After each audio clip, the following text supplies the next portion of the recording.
Tonight is going down in the Kanye history books. So Kanye just brought his wife to the Grammys and a lot of controversy happened. But before we get to that, let's back it up to what all happened yesterday with Kanye. I'm back, Spotify TTS to the E, and today we're taking a look at these creepy TikTok videos. If you guys like the video, remember to like the video. Let's try to get to 1,000 likes this video. If you're not subscribed, make sure to subscribe. How did an American Airlines plane and a Black Hawk helicopter end up in a tragic crash while the plane was attempting to land on runway 33? In the videos ahead, we'll take a closer look at the final hours leading up to the crash, the confusion between the PAT-25 VIP military helicopter and the air traffic controller, and how the rescue operation is being carried out. More details all in the video ahead. The plane had departed from Wichita Dwight D. Eisenhower National Airport in Kansas earlier that evening.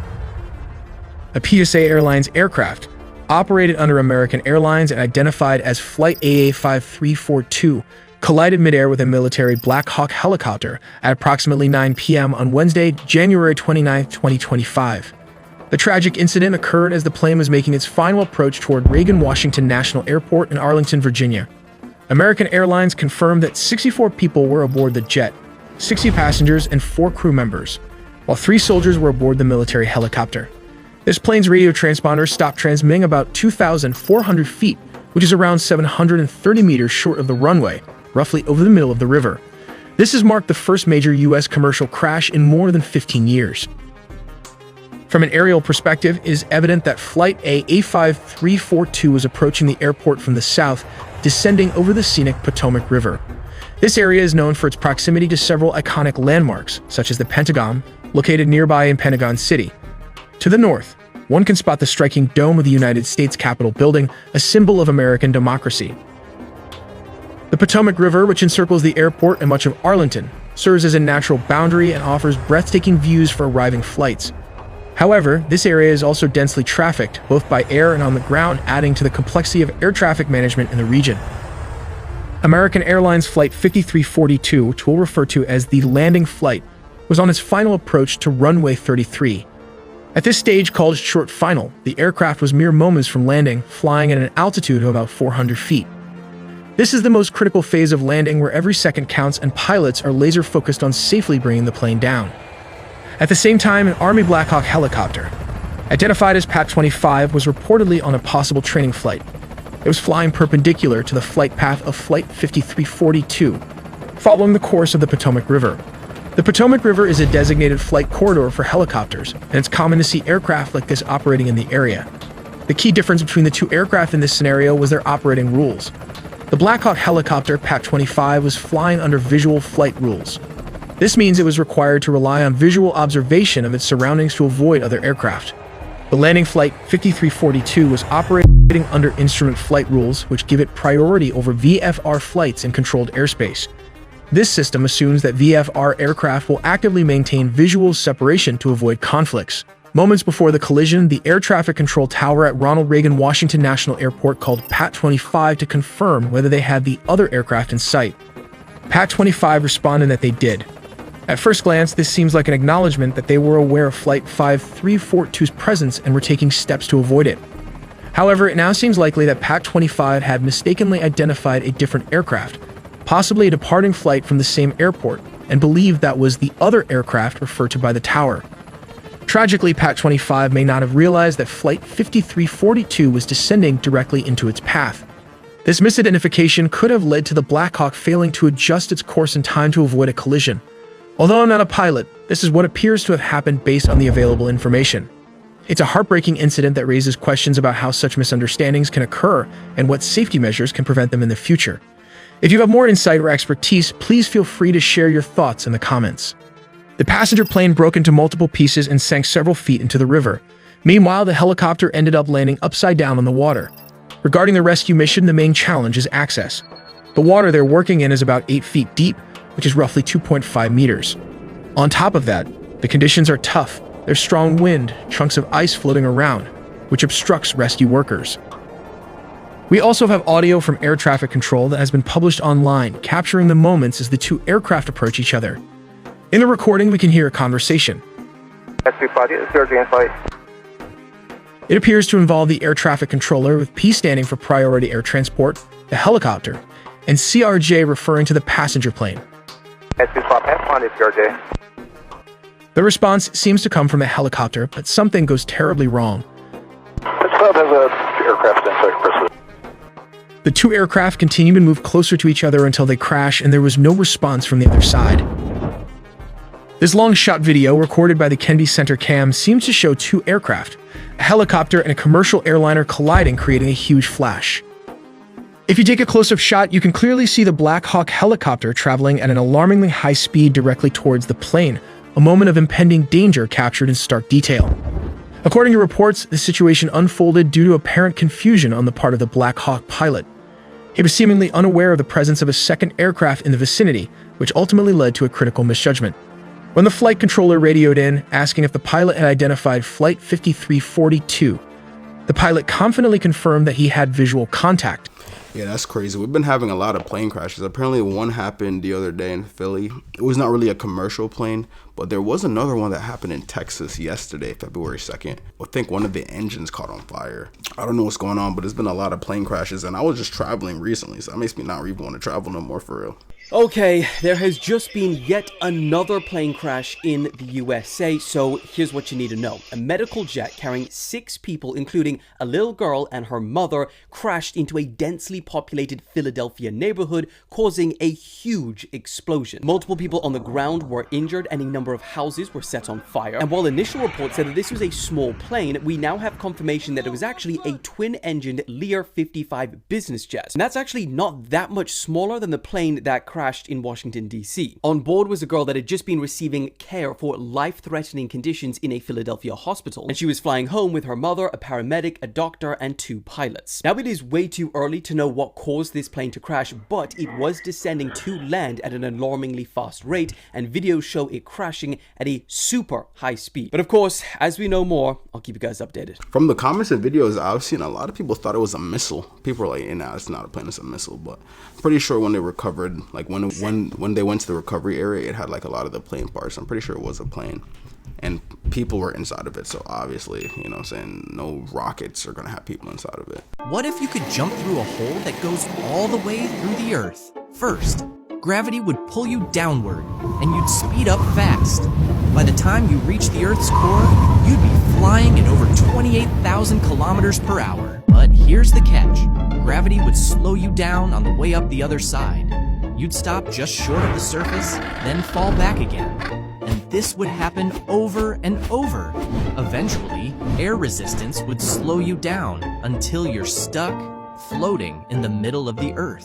In 1966, scientists conducted an experiment where they placed 5 monkeys in a room. In the room, they set up a ladder with some bananas on top. Whenever one of the monkeys climbed the ladder to get the bananas, the scientists sprayed the rest of the monkeys with cold water. The monkey would come down and the water would stop. When another monkey tried to climb, the cold water would be sprayed again. Eventually, when any monkey tried to climb the ladder, the others would beat him up to stop it. Then, the scientists replaced one of the monkeys with a new one. The new monkey, unaware of the cold water, tried to climb the ladder but was immediately beaten by the other monkeys. He learned that climbing the ladder led to a beating, though he didn't know why. As the experiment continued, the scientists replaced all the original monkeys one by one. Each new monkey was beaten when it tried to climb the ladder, even though none of them had ever experienced the cold water. By the end, all the original monkeys were gone, the cold water had stopped, but none of the remaining monkeys would try to climb the ladder, nor would they let any other monkey do so. This behavior had become a tradition even though none of them knew why. That's literally just how programming works. That's crazy, right?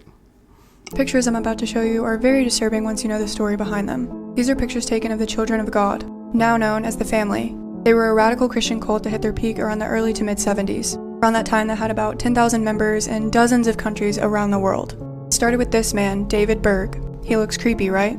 It's because he was. He was a predator, justified pedophilia, incest, rape, abuse of all kinds. All the members had to have sex with each other even if they did not want to, even the children. He always told his followers that the world was going to end and that they were God's soldiers that were going to fight the Antichrist. Members had to drop out of society. They were only allowed to make money by begging on the street and selling like pamphlets that they were given. David Berg also promoted this thing called flirty fishing, where members, mostly women, would go out to bars and pick up men and have sex with them. They would try to convince them to join the cult, and if not, they would ask for money. It was literally sex trafficking his followers. One of the most disturbing things I've seen about this cult is the story of Davidito, the book where they explain how every cult member should raise their child. advocate for child abuse of all kinds and incest. He'd also get his followers to send videos of women and children dancing naked and singing religious songs. If you want to hear more, I just released an hour-long episode on this cult, and I also talk about Ricky Rodriguez. He was born into this cult, and when he grew up, he realized he had been abused and that this cult was evil. He then killed one of the leaders of this cult and took his own life.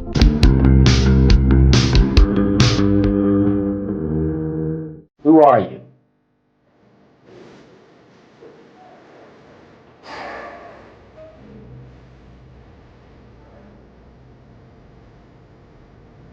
Just a guy. Just a guy. Tell me in a sentence who you are.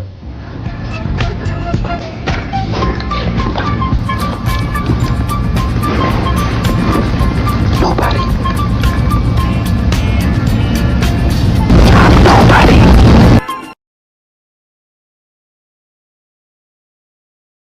Let's talk about what happened with 22-year-old Leslie Palacio.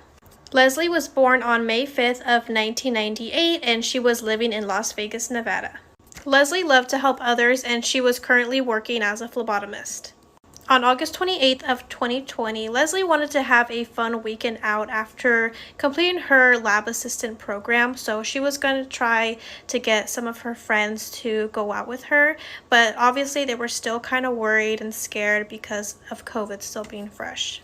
Leslie ends up getting this Instagram DM from 25-year-old Eric Rangel Ibarra, and he was basically asking her if she wanted to go out that night. They were actually very close family friends, and his mother actually was Leslie's godmother.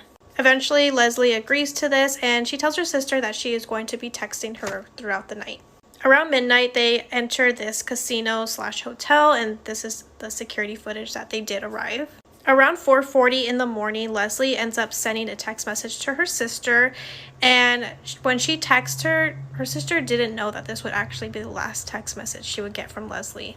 That next morning, Leslie's family realizes that Leslie never made it home, and they're not too worried right now because it's still the morning. Maybe, she's hungover or whatever, and maybe she's just hanging out with Eric. So they wait till the afternoon, still nothing. So they decide they're going to go to Eric's house since, they are good friends with his family and just kind of find out what's going on. Once Leslie's family gets to Eric's house, they notice that the whole family is basically taking out furniture, and they're basically asking if they've seen Leslie, and they kind of acted like they didn't know that Leslie went out with Eric that night, and basically no one knows where Leslie is. On August 30th, Leslie's family reports her as missing. Then on August 31st, Eric's family reports him as missing and his father as well. Obviously, this is kind of strange. Why would Eric and his father be missing? Luckily, a neighbor of Eric had a security camera facing right in front of his house, and it actually shows when Eric arrives. It's 6:05 in the morning. It is showing Eric helping Leslie out of his truck, and she looks visibly drunk, and he's just trying to help her inside of the house. It's now 7:25 in the morning, and Eric is seen taking out Leslie's body, and his father is actually helping him, and Leslie's body is wrapped in a bedsheet, and they just throw her in the back of his truck. Next, the father is seen cleaning off the driveway with a hose. The police department gets a warrant to search the house, and when they go inside the house, they notice that there is cleaning supplies everywhere. Serial killer Jeffrey Dahmer's childhood home.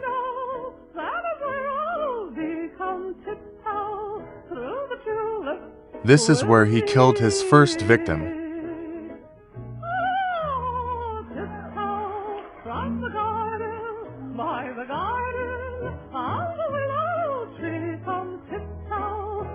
I'm still creeped out. I live 15 minutes from his house.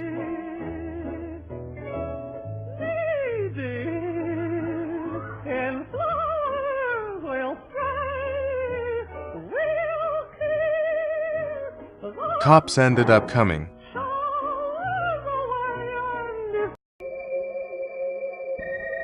Karl Tanzler was a German man born in 1877, living in Florida and working at a hospital in Key West.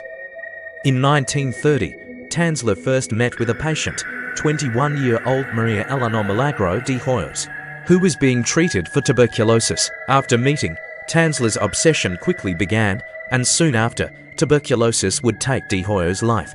Even in death, Tanzler's obsession remained. He regularly visited her grave, singing her songs, and even paid for her funeral. One night in 1933, almost 2 years after De Hoyo's death, Tanzler dug her up from her grave, taking her back to his home. Tanzler went on to live with the corpse of De Hoyo's for several years, preserving her body through its decomposition. He replaced her skin with silk, gave her new glass eyes, and even stuffed her body with cloth and rags to keep the shape. Eventually, De Hoyo's sister and authorities would raid Tanzler's home after rumors began to spread.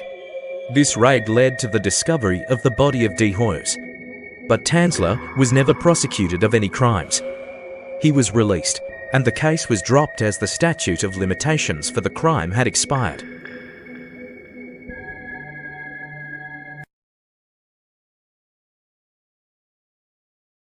The serial killer and cannibal whose saga of evil has been given new life in the hit Netflix series Monster. I'm going to ask you some questions that are tough. In this never-before-seen video from the Inside Edition archives, he's clearly nervous. His hands won't stay still as he prepares for the exclusive 1993 interview. What questions are you going to start out with? A new generation is learning about his horrifying crimes through the #1 Netflix series. In what appears to be a psychopathic mass murder. Destination 32 clear. This world-exclusive interview took place inside the maximum security prison in Wisconsin, where he was serving 999 years. He was escorted by 3 prison guards. One officer held each arm as he was taken in handcuffs into an elevator. Nobody was taking any chances with the most notorious killer in America. Dahmer was 33 when he told Nancy Glass about his twisted motive for killing 17 men. Not because I was angry with them, not because I hated them, but because I wanted to keep them with me. And as my obsession grew, I was saving body parts such as skulls and skeletons, and eventually I did turn to cannibalism. This is for you. He described how he picked up his victims in gay bars and brought them home. I'd have the sleeping pill mixture already prepared. The person would drink it, fall asleep, and that's when they would be strangled. And he made a startling admission about the evil urges that propelled him to kill. Do you still feel those same urges? Do you still feel that compulsion, that obsession? I wish I could say that it just left completely, but no, there are times when I still do have the old compulsions. A creature of the night, he said he slept most of the day in prison. During the interview, he asked for several breaks.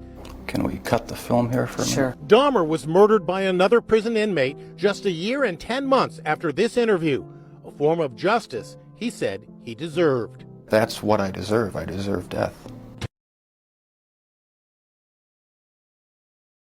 The murder of a beautiful young mum in an idyllic village caused a media sensation. And to the surprise of officers at the scene, her husband seemed to welcome the spotlight. O'Reilly's first TV appearance was alongside Rachel's parents. In this low-key lunchtime news interview, he put forward the theory of a burglary gone wrong. We all just, discussions amongst ourselves, feel that she probably knew this person. The attack happened in the bedroom, and if it was just a random burglary, it was it's somebody she wouldn't know. So this eye closure is 1, 2, 3, 4, 5, 6, 7, 8, 9, about 9 frames, about a third of a second. So a blink is 1/20th of a second, just to lubricate the eyeball. When we close our eyes, we're distancing ourselves from the statement. So when we see an eye closure, what's often happening in parallel is a statement that the person doesn't want to be associated with. If it was just a random burglary, it was it's somebody she wouldn't know, and after a few blows to the head, probably would recognise. But why kill her? He's reliving the moment. If we look at his hands, I can't find any other explanation for this gesture of smashing something into the floor. And you can almost see the growl on his face while he's doing it, of him reliving a moment where he was actually in the bedroom, he saw it happen, and he was doing the hitting. So we've got all these indicators clustering within about 5 seconds that's making prime suspect number one. There was some bruising on her arm, so I feel that she would have put up some kind of a fight. If there's bruising on her arm, that would signal to me that she was blocking whatever was hitting her head. So the words he's using are blows, blocking, hitting, put up a fight. That's extremely graphic detail for a grieving husband to be using at this point. And notice he's saying the blows that I saw. The majority of the blows that I saw were to the back of the head and around the back of the ear. Why is he talking about blows? And blows are things, they're actions. And why is he talking about seeing them instead of talking about injuries that he saw on Rachel after she's been attacked? Is it a verbal slip that puts him at the scene? Yeah, bro. This is why when you do crimes or do certain things like that, you just like people just get caught because like I don't know how the hell they know he did it based off of the words he used, his eye blinking a little bit longer than it should be blinking, his hand gestures, the way how he was looking at the camera. Like what the hell? That's scary, dude. At least, you know what I'm saying? At least we came so far. That's like some advanced body language reading. Come to me. Right. Mate, have you got anything on you that you shouldn't have? No, there's no weapons or nothing. Right, do you just want to undo your coat?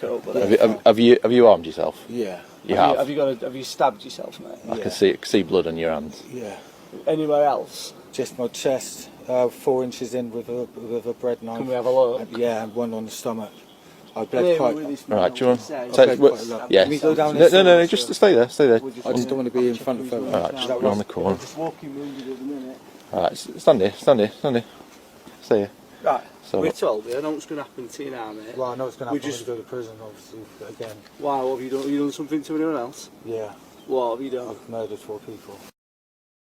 He's been calm and compliant, but he's got some stab wounds to his chest. They're not oozing blood, but he's saying that his family are inside and that he believes he has murdered them. do you want to go? Are you alright for me to go in?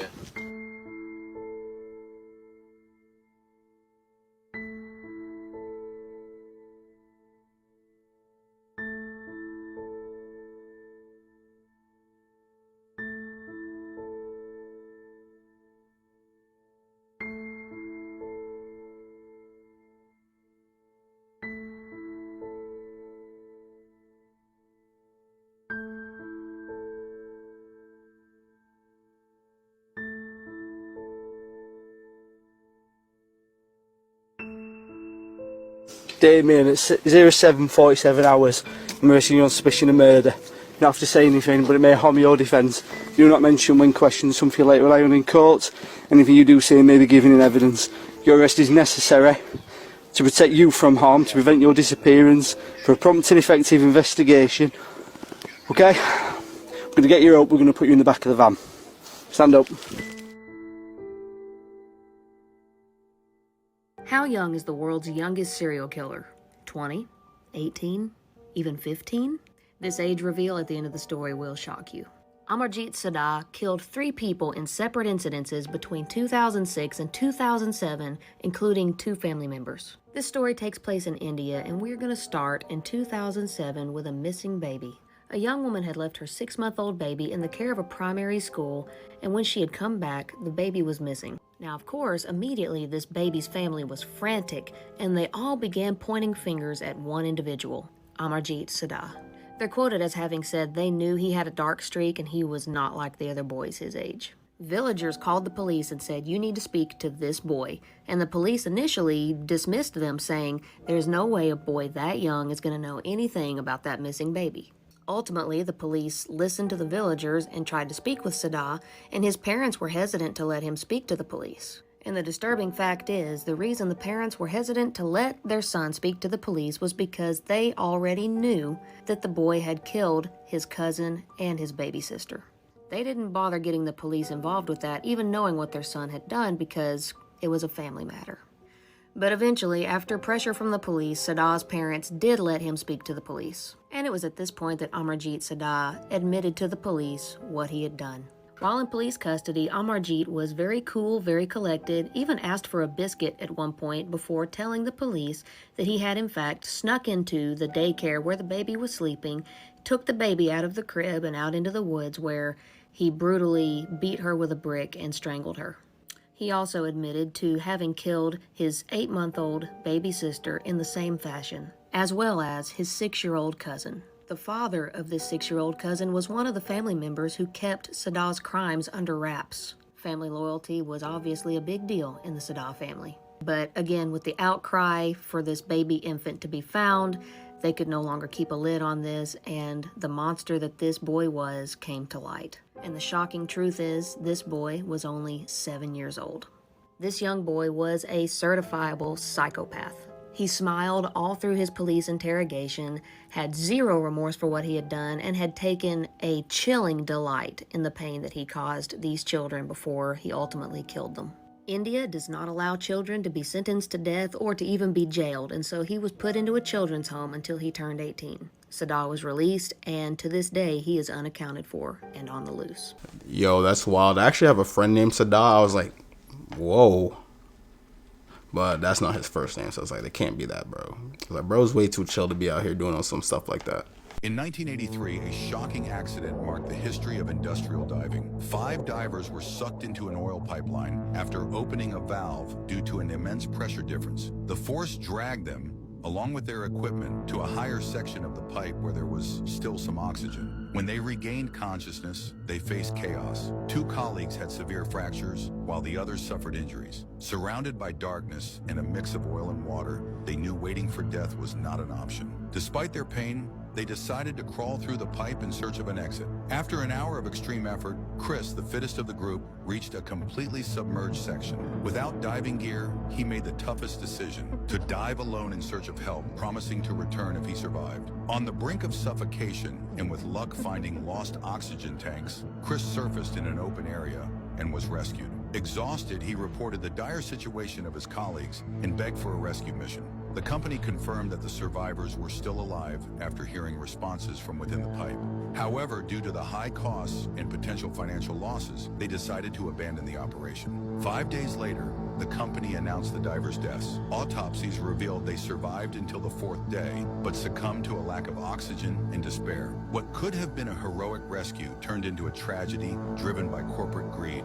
Chris sued the company, but decades later, the case remains unresolved. That's wild. That Chris dude, the first dude that went and swam through the whole tunnel and actually made it through the top, he's better than me, because those tight pipes with the water, that's like claustrophobia heaven, if I'm being honest. Surprised he didn't drown on his way up, too. Tonight is going down in the Kanye history books. So Kanye just brought his wife to the Grammys and a lot of controversy happened. But before we get to that, let's back it up to what all happened yesterday with Kanye. He went on a whole long Twitter rant saying a lot of things I can't really say. He mentioned some certain stuff about certain candidates and the attractiveness of them, as well as a bunch of other stuff. Then skip forward a little, he was only following Taylor Swift. Now that's changed, it seems like he's only following his wife. But for a minute there, it kind of seemed like he had his sights on Taylor. Now that you're caught up, earlier tonight at the Grammys, this man decided to bring his wife out onto the red carpet, and when she removed her little coat, she had what I think counts as a dress on under there, but imagine a dress made of windows because it was completely see-through. Now after this stunt, it seemed like Kanye and his wife were escorted out of the Grammys, but upon further inspection, it seems like that might not actually be true. They might have just left with their security team, and Kanye posted the pictures of his wife in her dress all over his social media. And for very obvious reasons, I cannot show you these pictures, but they're already all over the internet and on Kanye's pages. Kanye is really funny for that. Yo, why did this man Kanye make his girl, or his wife I should say, go basically completely naked? Like, why? At the Grammys, where millions upon millions of people are seeing that. I wonder if he just does it just for the controversy. Like, it has to be, right? Like, you can't just do that and just expect people not to say anything. This is how you transform the White House from one president to another. Make America powerful again. Moving out, cleaning, repainting, and so much more is a Herculean task. However, the roughly 100 members of the White House staff assigned to these duties have less than 6 hours to make it all happen. Worse yet, any simple mistake could turn the president's first day in office into a disaster in a number of ways. Packing up the White House is much more complicated than renting a U-Haul and a trailer, putting all your junk in it, and slapping the ratchet straps with a "that's not going anywhere." For you see, the White House is a massive historic mansion with 6 floors and 20,000 square feet of living space within an area known as the Executive Residence. Starting from the bottom, there are 2 stories to the basement. The lowest one houses machinery and support systems for the White House, while the first floor of the basement hosts the kitchen, tons of storage, and other ancillary service equipment. While the executive residence is actually 6 floors, including 2 basements, an attic, and a public ground floor, the first and second floors are where the actual living quarters are. The first family normally occupies the first floor, while the second floor houses mainly guest suites and other living spaces. All told, the 20,000 square feet of the executive residence has dozens of rooms, including approximately 20 bedrooms and 35 bathrooms, among other office and personal spaces that must be packed up, cleaned out, and moved in with new stuff in less than 6 hours. This makes picking up that pile of dirty laundry from your floor that's been sitting there all week seem like a cakewalk. Just how the White House manages to pull this off is nothing short of extraordinary. How in the world is the White House supposed to plan for such a massive undertaking?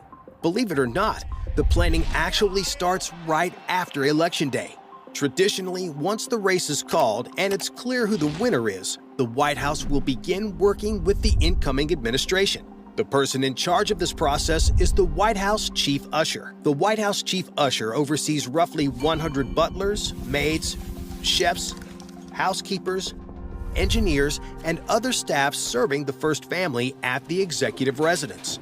After the election, the chief usher will send questionnaires to the incoming president's. Remember Trump's first term, he was talking about how he didn't want to live in the White House. He actually wanted to live in his normal little penthouse, but nah, gang, you're the president. Dumbest Criminals in the History, Part 2. Jeezy Morris, 20, was wanted for violating the terms of his parole.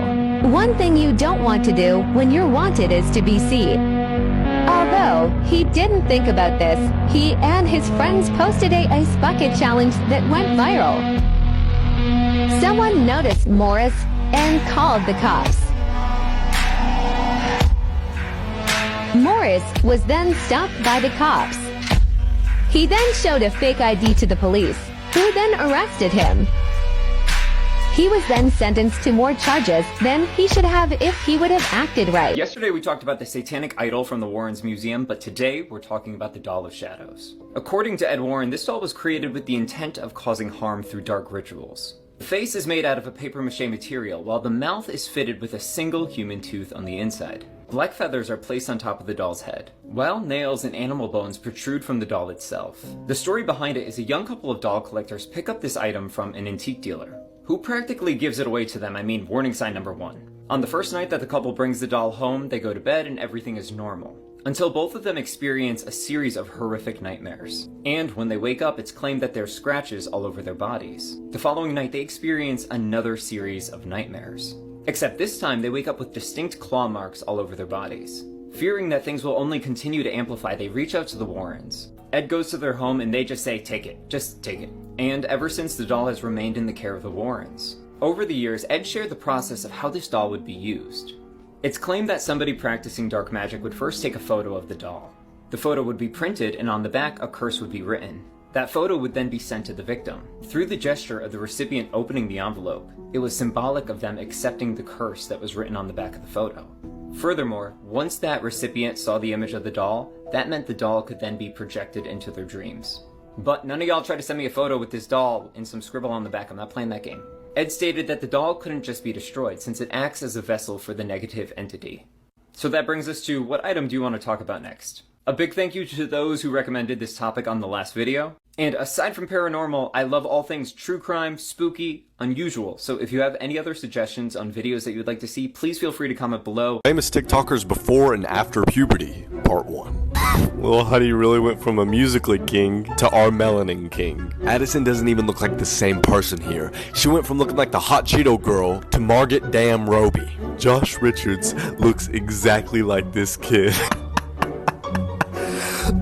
Like, Josh, you got a fresh cut, didn't you? I spent hours on the internet looking for a picture of Charlie D'Amelio, and this was the best I could come up with. Tell me why she looks the exact same. Charlie, explain to me why when you were 7 years old, you looked better than I do now. I'm not kidding.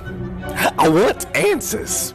Here are some facts that you probably didn't know that one day could save your life. Part 2. If you ever fall off the edge of a subway platform and onto the tracks, don't waste your time trying to crawl back up. There's a crawl space built for a person to go underneath in case this happens. If you ever for some reason ingest windshield wiper fluid or antifreeze, drink large amounts of vodka to keep it from shredding your kidneys to give you time to get to a hospital. If a tornado looks like it's not moving, it's actually moving toward you. If you accidentally disturb a beehive or wasp's nest, do not run for the water. They'll wait for you to resurface and then resume stinging you. Just run as fast and as far away as you can, because eventually they'll stop following you. If a deer is running across the road, it's better to hit it than swerve and run into a ditch. But if there's a moose in the middle of the road, swerve and run into a ditch. Hitting a moose is like running into a brick wall. It's what she finds in the kitchen that's really scary. In the early 90s, a young girl was sleeping in her mom's bed when she suddenly woke up for no reason. She looked at her door and she saw her very affectionate cat kind of meowing down the hall as if someone was coming up to pet it, but she was next to her mom and they were the only ones in the house. The girl shakes her mom awake and points to the cat just as a man is walking past the door and disappears into the room across the hall. Before the man could come back out and find them, they both jump out the window, run across the street, and call the police. When the police arrive, the guy is nowhere to be found, but they do discover that the front door was unlocked, so that had to be the way he got in and out. But the mother swears up and down that she locked that door before she went to bed. A week later, the mother's cleaning their kitchen and she opens up the water heater closet where she finds this notebook that inside is their names and pictures of them in it, along with a pair of surgical gloves. Which means someone had snuck in at some point, was living in that closet spying on them, and then walking around their house at night. I love the fact that he said as soon as they saw someone else in their house, they just jumped out the window. And that's what I would do. A lot of people would be like, nah, I'd fight back. I'm like, no, dude, just get out and call the police. How animals see, part 2. This is how rabbits see. Unlike humans, they do not have an indented pupil. This causes rabbits to have a static effect to their vision. This is how flies see. Flies have around 4,000 lenses on their eyes. Flies also have 5 eyes. This is how your dog sees the world. Humans have 3 eye cones, but dogs only have 2. This means dogs can't see the colors red or green. Their eyes can be compared to a human who's colorblind. This is how shrimp see. They have 16 photoreceptors, and these divide ultraviolet light into distinct colors. Tips that could save your life one day. When you go into a bathroom or changing room, make sure no one's looking at you using a two-way mirror. A two-way mirror means that someone on the other side could be looking at you, but there's an easy way to tell the difference. Put your finger on the surface of the mirror. If there's a gap between your finger and its reflection, then you're safe. But if there isn't, then it's a two-way mirror. If you're in an emergency and need to get to one floor straight away without any stops in an elevator, here's what to do. Press the closed door button and the floor you want to go to. Keep holding them down until you reach that floor. This will bypass any stops, and it's often used by emergency services. What if you're driving a car and suddenly you fall into water? You won't be able to open your car's door because of the water pressure closing it shut. You actually need to roll down your window. This will allow some water to go into the car. The pressure will then equalize and the doors will open automatically and you can swim out. Safest countries to live if WW3 breaks out. Switzerland.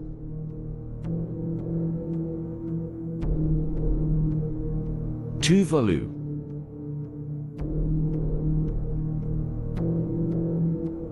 New Zealand.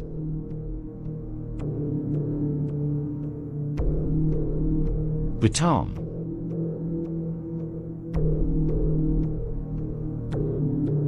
Chile.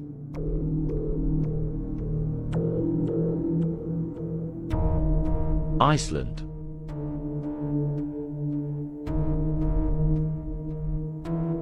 Canada.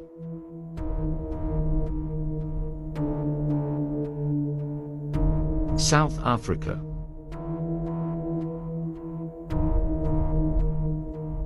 Greenland.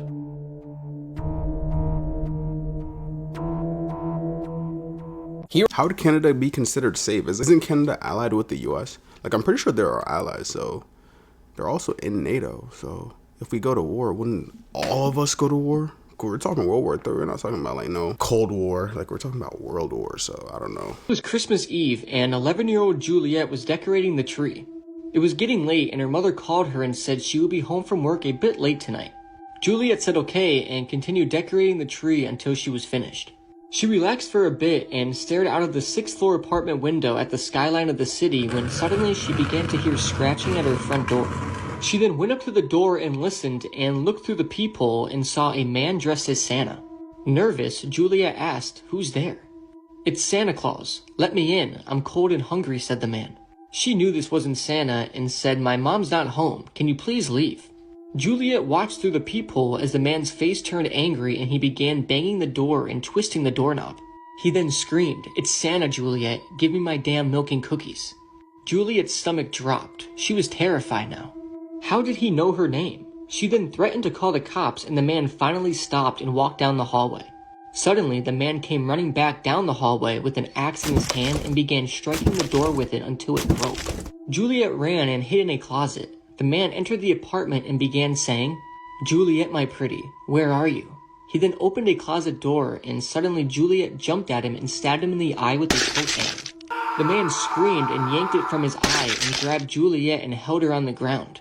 He then whispered in her ear, "You can scream and beg for your life, but naughty girls get the axe and nice girls get the knife." Juliet's mother returned home a little after midnight and saw her door hacked to pieces. She ran inside to make sure her daughter was okay. She looked around and began screaming in horror. The Christmas tree was decorated with Juliet's organs, and her head was perched at the top like a star. Well, that family is not going to be having a jolly Christmas. These are pictures with the most disturbing backstories, part 2. This is 19-year-old Deborah Freitas Bessa. And on January 9th, 2018, she disappeared. And 2 days later, her family learned that the girl had been kidnapped during a robbery in the city of Rio Branco, in the Brazilian state of Acre. And a short time later, a video of her execution began circulating on social media. The footage shows Deborah on her knees begging for her life, saying she did nothing wrong. But one of the men, the one holding the machete, tells Deborah to look at the camera and tells her that she was guilty of killing his brothers. Further footage of the video shows them and then. According to Deborah's sister, Sarah Bessa, Deborah was a member of a drug cartel but decided to leave them because she wanted a better life for her 5-year-old daughter. Some sources even state that Deborah was supposed to be hiding from the gang in church. They managed to catch one of the men in the video, the one holding the machete, and then one woman, Lucio Souza, who was also supposed to participate in the execution. Both were sentenced to 60 years in prison, but after the appeal, however, the man holding the machete in the video got his sentence reduced to only 36.5 years. They were both members of a well-known Brazilian cartel. I warn you never to look up this video because it's absolutely disturbing. Your hands will be shaking and your stomach will be turning. It hasn't even been 24 hours of 2025 and a lot has happened already. Early this morning, a Cybertruck in Las Vegas exploded outside of a Trump hotel. If you look at the footage, it kind of looks like there were fireworks going off after the explosion. Apparently, people saw smoke coming out of the car before it exploded, but that doesn't explain why someone would remain in the car if that was the case. Unfortunately, the person inside the car did pass away and there were 7 other people that were injured. People instantly believe that this was a malfunction of the car because we've seen Teslas catch on fire before, but we've never seen them explode out of nowhere. But Elon Musk recently came out with a statement and he said that the explosion was caused by very large fireworks and or bombs, and it was carried in the bed of the rented Cybertruck and it's unrelated to the vehicle itself. I've been seeing a lot of Cybertrucks lately, but after seeing this, I think I'm just gonna stay away from them for now. Yeah, I remember when 2025 first started and I heard about that, I was just like, So I did my personal digging and it turns out that it was more like a terrorist attack. Like they pretty much put bombs and fireworks in like the bed of the truck and they try to pretty much send a message, but they did it in a $100,000 damn near titanium vehicle. And the explosion was pretty much contained, like it really didn't do too much. How many animals humans eat every year? Sea urchins, camels. I didn't even know camels were edible. Horses, we ride though. Cats, who's eating kids? Tilapia, I eat that all the time. Snails, I love a seafood. Dogs, How is dogs even up there? Guinea pigs? Shark, I can see. You know what I mean? Get them out. Cows? Oh my god, 300 million cows. 500 million lambs. Lobster? Oh my god, that's probably me. I probably eat all that lobster. Turkey, salmon, I get it. Tuna? 900 million? I've never even seen people like rabbit like that. Octopus? I guess 2 billion? 2 billion oysters. 2 billion. Yo, wow. This is a year. Shrimp, I understand. I love shrimp. Sardines, I eat sardines too. 75 billion. I don't know how dogs or cats is even that high. Like 10 million? 35 million? What? Who the hell's eating dogs and cats? Definitely not the US, I'll tell you that. Tallest statues in the world.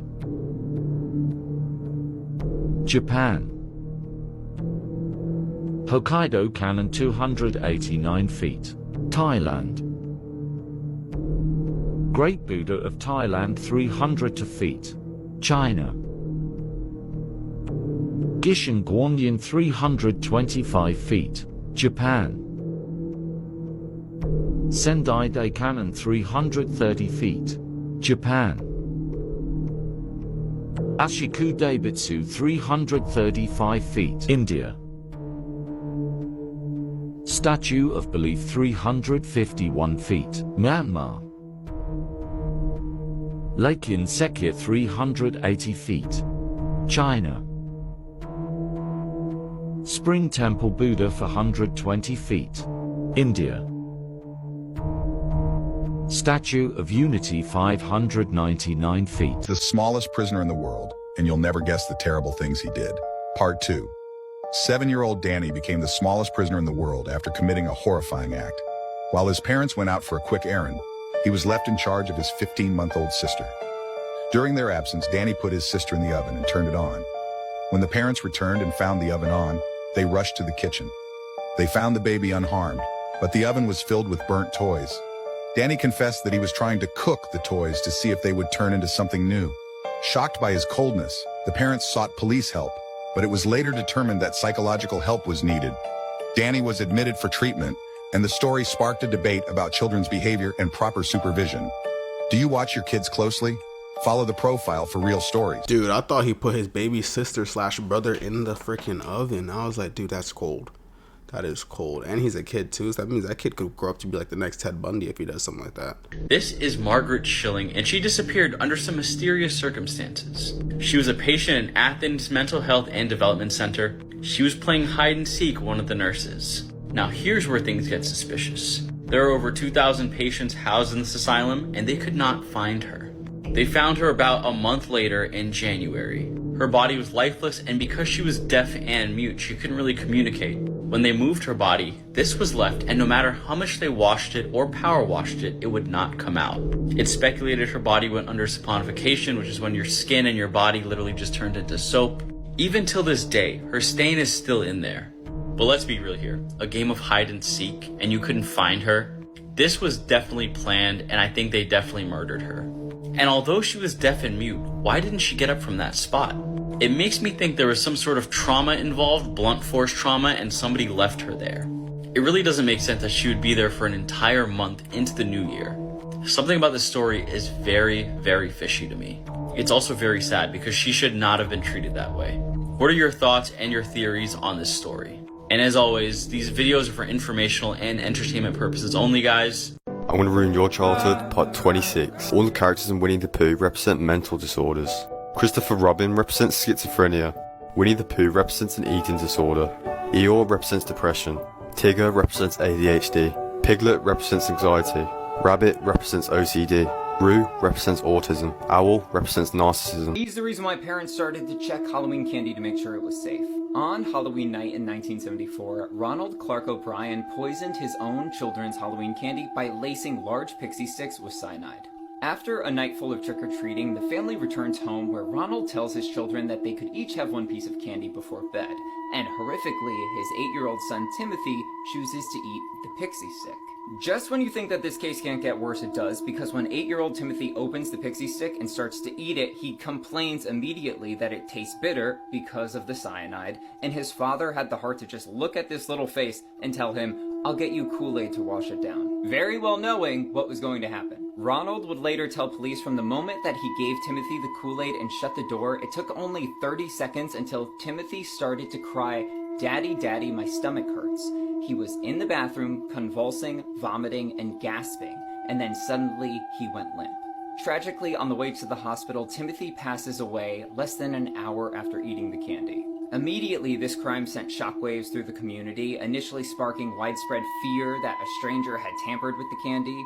However, suspicion quickly fell on Ronald when investigators uncovered his financial troubles, since he was more than $100,000 in debt and recently took out life insurance policies on both his children. During the investigation, it was discovered that he had also handed out more poisoned candy to other children that night, but fortunately, none of them consumed it. Prior to Halloween night, police discovered that Ronald had contacted multiple chemical companies to buy cyanide and even jokingly asked them how much it would take to end somebody's life. In 1975, Ronald O'Brien was convicted of murder and was later executed by lethal injection in 1984, although he never admitted guilt, and even in his last words, he denied any wrongdoing. Ultimately, his crime left a lasting mark on Halloween in America, fueling paranoia around tainted candy for years to come.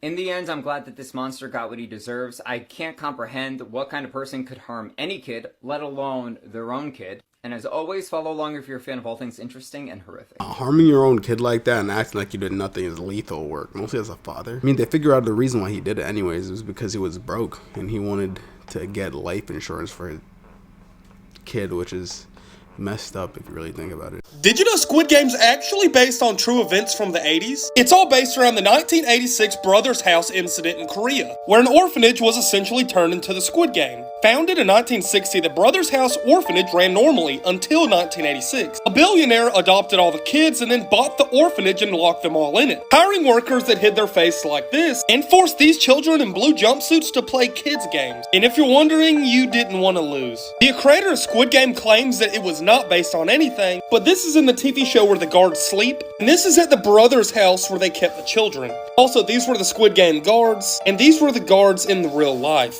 Now, you can look this up for yourself. This is actually one of the worst human rights violations in history. But weirdly, around 2020, it was kind of scrubbed from the internet, with many people theorizing Netflix did this in order for the Squid Games to be posted as normal. This is until some survivors of the Brothers House started speaking up this year. They started realizing how awfully similar the Squid Games looks and plays just like the Brother House. Squid Games denies there's any influence or ties to this, but I want to know what your thoughts are because I think there is. Yo, that's crazy. When I first saw that video, that kind of gave me chills because I was like, dude, it's crazy that I see this video as I was thinking about it the other day watching season 2 of Squid Games. Like, I wonder if this is based off of a real event. And it really was based off of a real event. If you've seen Squid Games, put your thoughts about it in the comments. These people evolved to live on the ocean.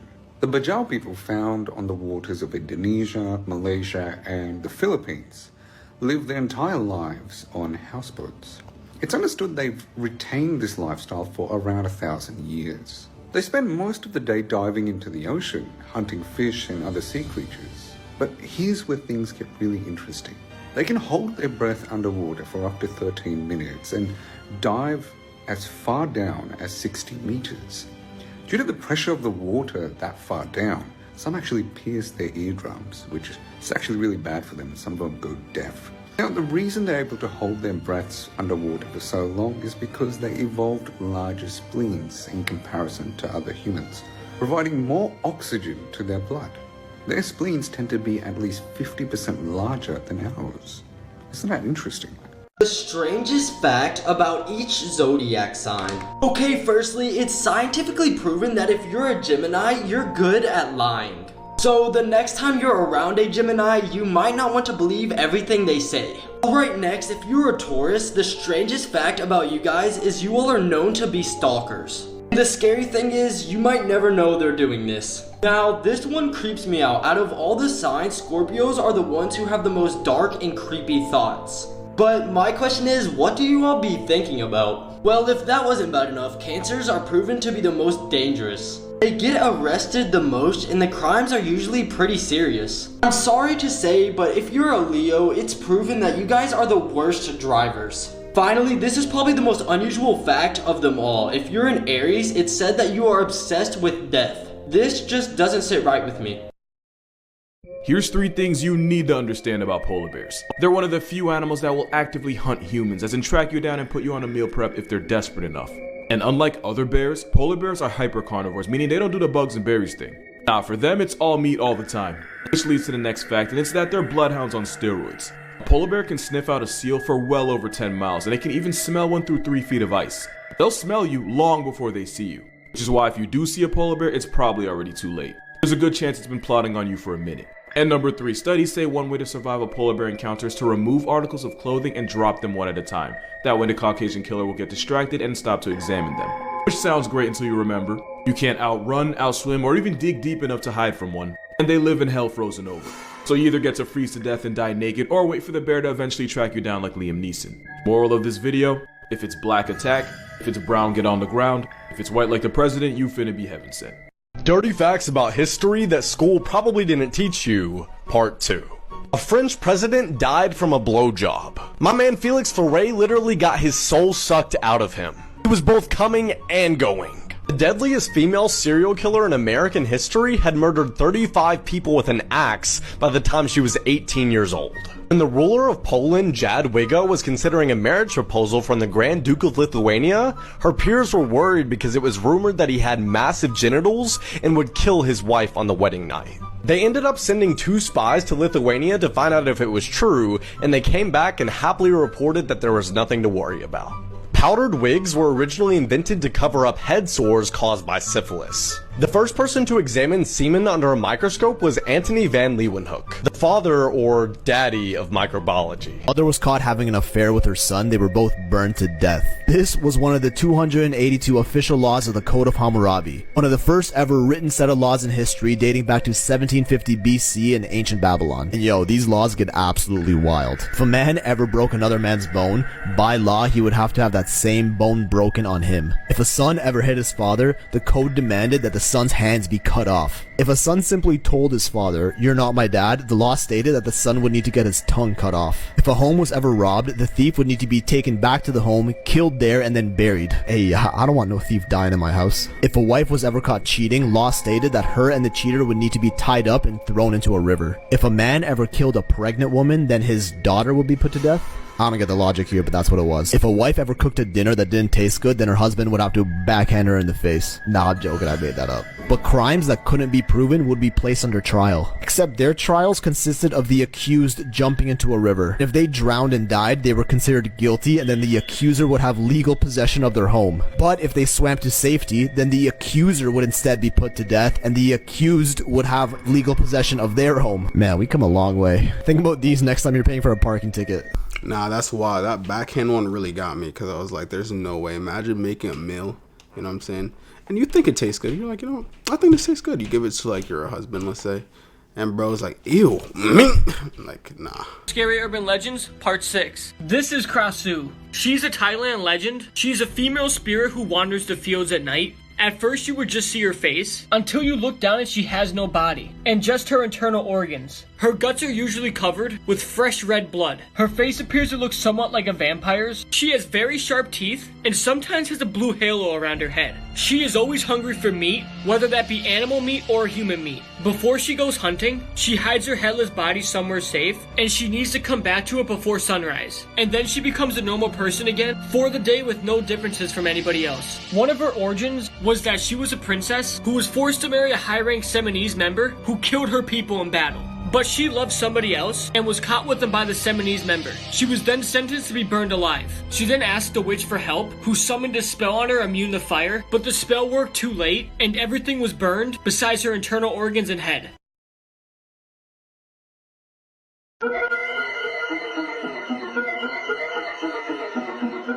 They say if you see this tree, your day is going to be ruined. Which is impossible because this tree is extinct. This is the lepidodendron tree, or the scale tree, which thrived during the Carboniferous period and went extinct at the end of the Permian some 250 million years ago. These trees were found in more tropical areas and could grow up to 160 feet tall and had these signature diamond-shaped scale impressions on their bark. According to the story, if you do see one of these trees, you may have gone through a rip in the fabric of space and time. Now, there are no shortage of videos out there with people claiming they've seen this thing, getting it on video, showing a weird-looking tree, but none of these are actually a lepidodendron tree. As it turns out, this started making the rounds online after this meme was created in late 2023, resulting in tons of people filming trees or cell phone towers that kind of look like a lepidodendron, but they really weren't. However, with all of the experiments that CERN has been doing lately, maybe there's actually something strange going on with the fabric of space and time. And if you do find one of these trees, remain calm. Be careful who you're alone with in Japan. You might run into a Hone Onna.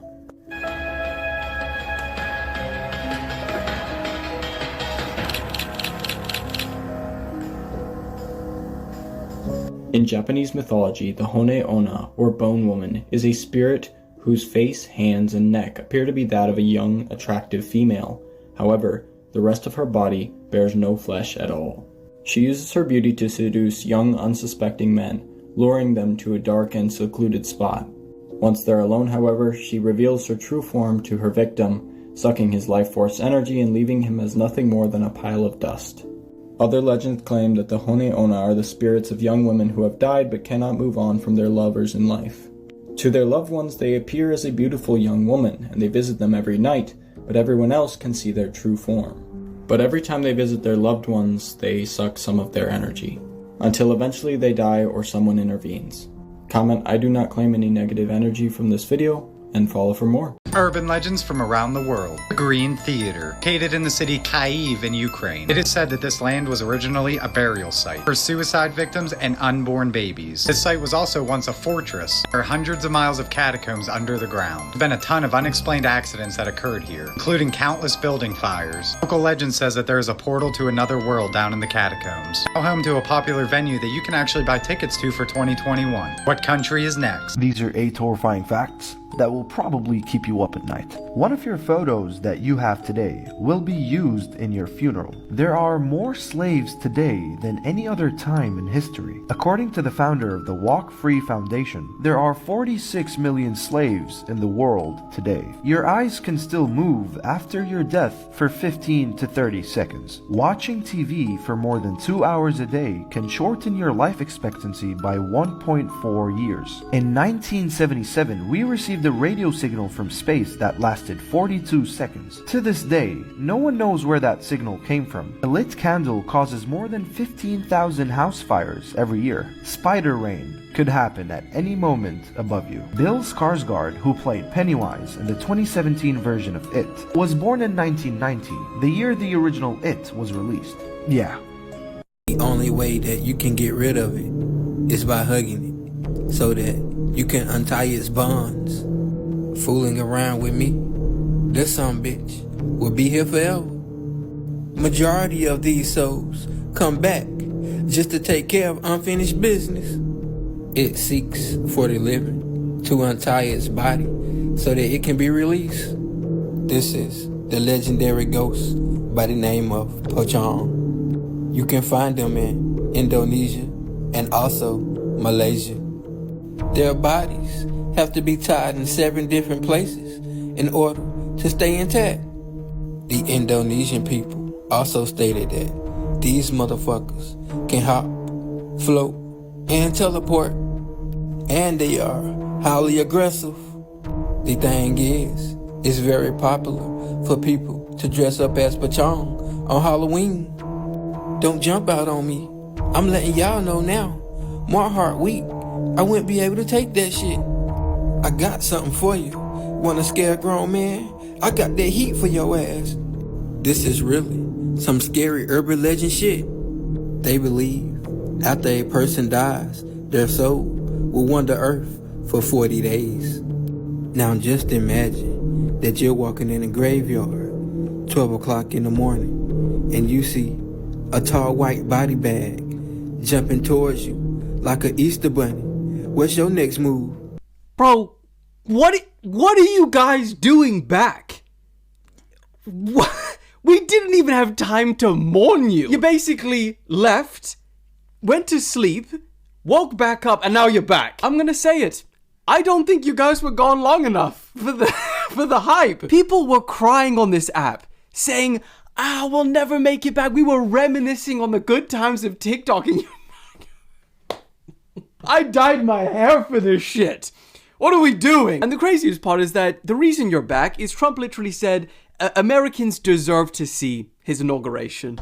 So he said, nah, bring it back. I am done with this roller coaster of if TikTok is banned, if TikTok is not. Next time you tell us you're leaving, at least stay away 24 hours. Welcome back. Yeah, I don't know. That ban was crazy. It was like this really hyped, oh my God, TikTok's gone forever. TikTok's gone forever. I'm scared. But then it just came back. Like, literally what happened was January 18th, before the 19th, around 10:30 p.m. EST, Eastern Standard Time, it went dark. We went on the app and then this notification popped up. And everyone was just kind of like, damn, whatever. Like, it's really getting banned. And then, you know, I would say like 10 minutes later, then this notification pops up. And then this one, everyone posted on their story, their social media, oh my God, TikTok's really banned. They really did it. Some people were crying. It was like it was like, you can really tell how addicted these people were to TikTok based off what they were actually like. I was kind of chilling. I was like, well, you know, it's banned. I feel like they probably gonna bring it back eventually. But you go to sleep, you wake up, TikTok's still banned. So we're just like, okay, this is like real. Couple minutes later, you go back on TikTok, it's working. You're like, okay. And then you're just like, okay, so it's not banned. It was supposed to get banned on the 19th, got banned on the 18th, but then got restored the first 12 hours of the 19th. It got restored around 12 p.m. EST, like not even 24 hours from it got banned. Mark Zuckerberg, you need to stop. Bro didn't even wait one full day till after the TikTok ban to launch a competitor to CapCut. If you didn't know, ByteDance, the parent company of TikTok, also owns the most popular short-form editing app, which also briefly got banned yesterday. So Zuck not only wanted to take TikTok users, but now they're also launching a short-form editing app called Edits. I'm sorry, but read the room. Not only is the timing of this announcement just cold-blooded, but we are so tired of the copying. I mean, I never thought I'd see the day when America is creating knockoffs of Chinese products. And for anyone keeping track, that's now buying Instagram, copying stories from Snapchat, boomerangs from Fahoto, reels from TikTok, subscriptions from you-know-where, threads from Twitter, and now edits from CapCut. And I probably missed some. I swear, it's almost like Zuckerberg wants to create a monopoly. Like, he just wants to control everything. Like, I swear that's how it's going. And that's so annoying because I literally use CapCut. Like, these videos that you guys watch, I edit it on CapCut. One of the greatest editing platforms, I gotta say, out of every other editing platform I ever used. And it's really not even that much money. Oh, look at that. It says TikTok. My, what is that all about? First, we have Alaska, sir. This is an executive order relating to unleashing Alaska's potential as an energy reservoir for the entire nation. And what about Anwar? I believe that would be included in aspects of the order. So we're opening up Anwar. On the TikTok piece, President Trump, you and your members of your team now used to warn about the dangers of TikTok spying on Americans. What changed that you're not worried about that anymore? Well, it depends on the deal. I mean, I may not do the deal or I may do the deal. TikTok is worthless. Worthless. If I don't approve it, it has to close. I learned that from the people that own it. If I don't do the deal, it's worthless. Worth nothing. If I do the deal, it's worth maybe $1 trillion. $1 trillion. So if I do the deal I'm talking about doing it for the United States. If I do the deal for the United States, then I think we should get half. The TikTok CEO. In other words, I think the U.S. should be entitled to get half of TikTok. And congratulations, TikTok has a good partner. And that would be worth, could be $500 billion or something. It's crazy. The numbers are crazy. But it's worthless if the president doesn't sign, then it's worthless.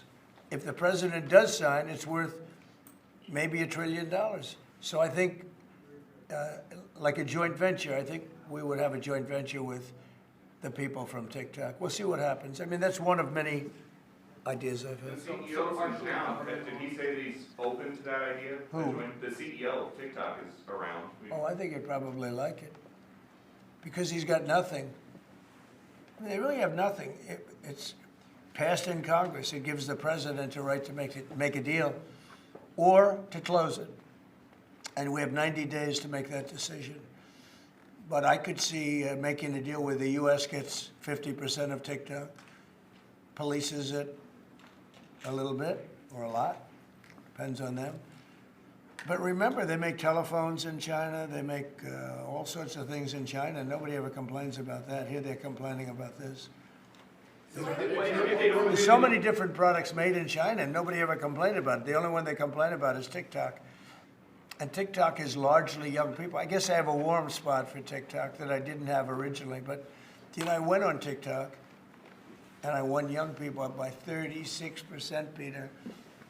And Republicans typically don't do too well with young people. But it's a different Republican Party. Would the U.S. government buy a portion of TikTok then, or how would it get that 50%? No, you'd take 50% of TikTok for the approval that TikTok could continue in business. And they'd have a great partner. The U.S. would be their partner.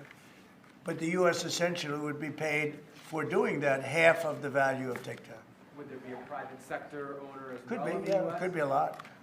Tell you what, every rich person has called me about TikTok You wanted to block TikTok. Why did you change your mind? because I got to use it. And remember, TikTok is largely about kids, young kids. If China's going to get information about young kids, I don't know. I think, to be honest with you, I think we have bigger problems than that.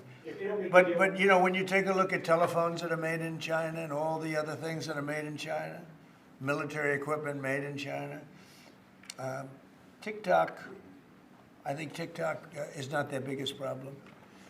But there's big value in TikTok if it gets approved. If it doesn't get approved, there's no value. So if we create that value, why aren't we entitled to like half? Sir, if they don't continue to 90 days, will you shut them down? Does Biden ever do news conferences like this? How many news conferences, Peter, has he done like this? Like this? None. 0. And it would be 0 for the next infinity. For infinity, it would be 0. Mr. President, you plan to talk to President Musk going to help implement the executive orders? I think you mentioned implementation. Elon, no. Elon's very busy sending rocket ships up to various places with lots of satellites on them. What is your reaction to the confirmation of Marco Rubio, and what does it mean for Latin America? Which one?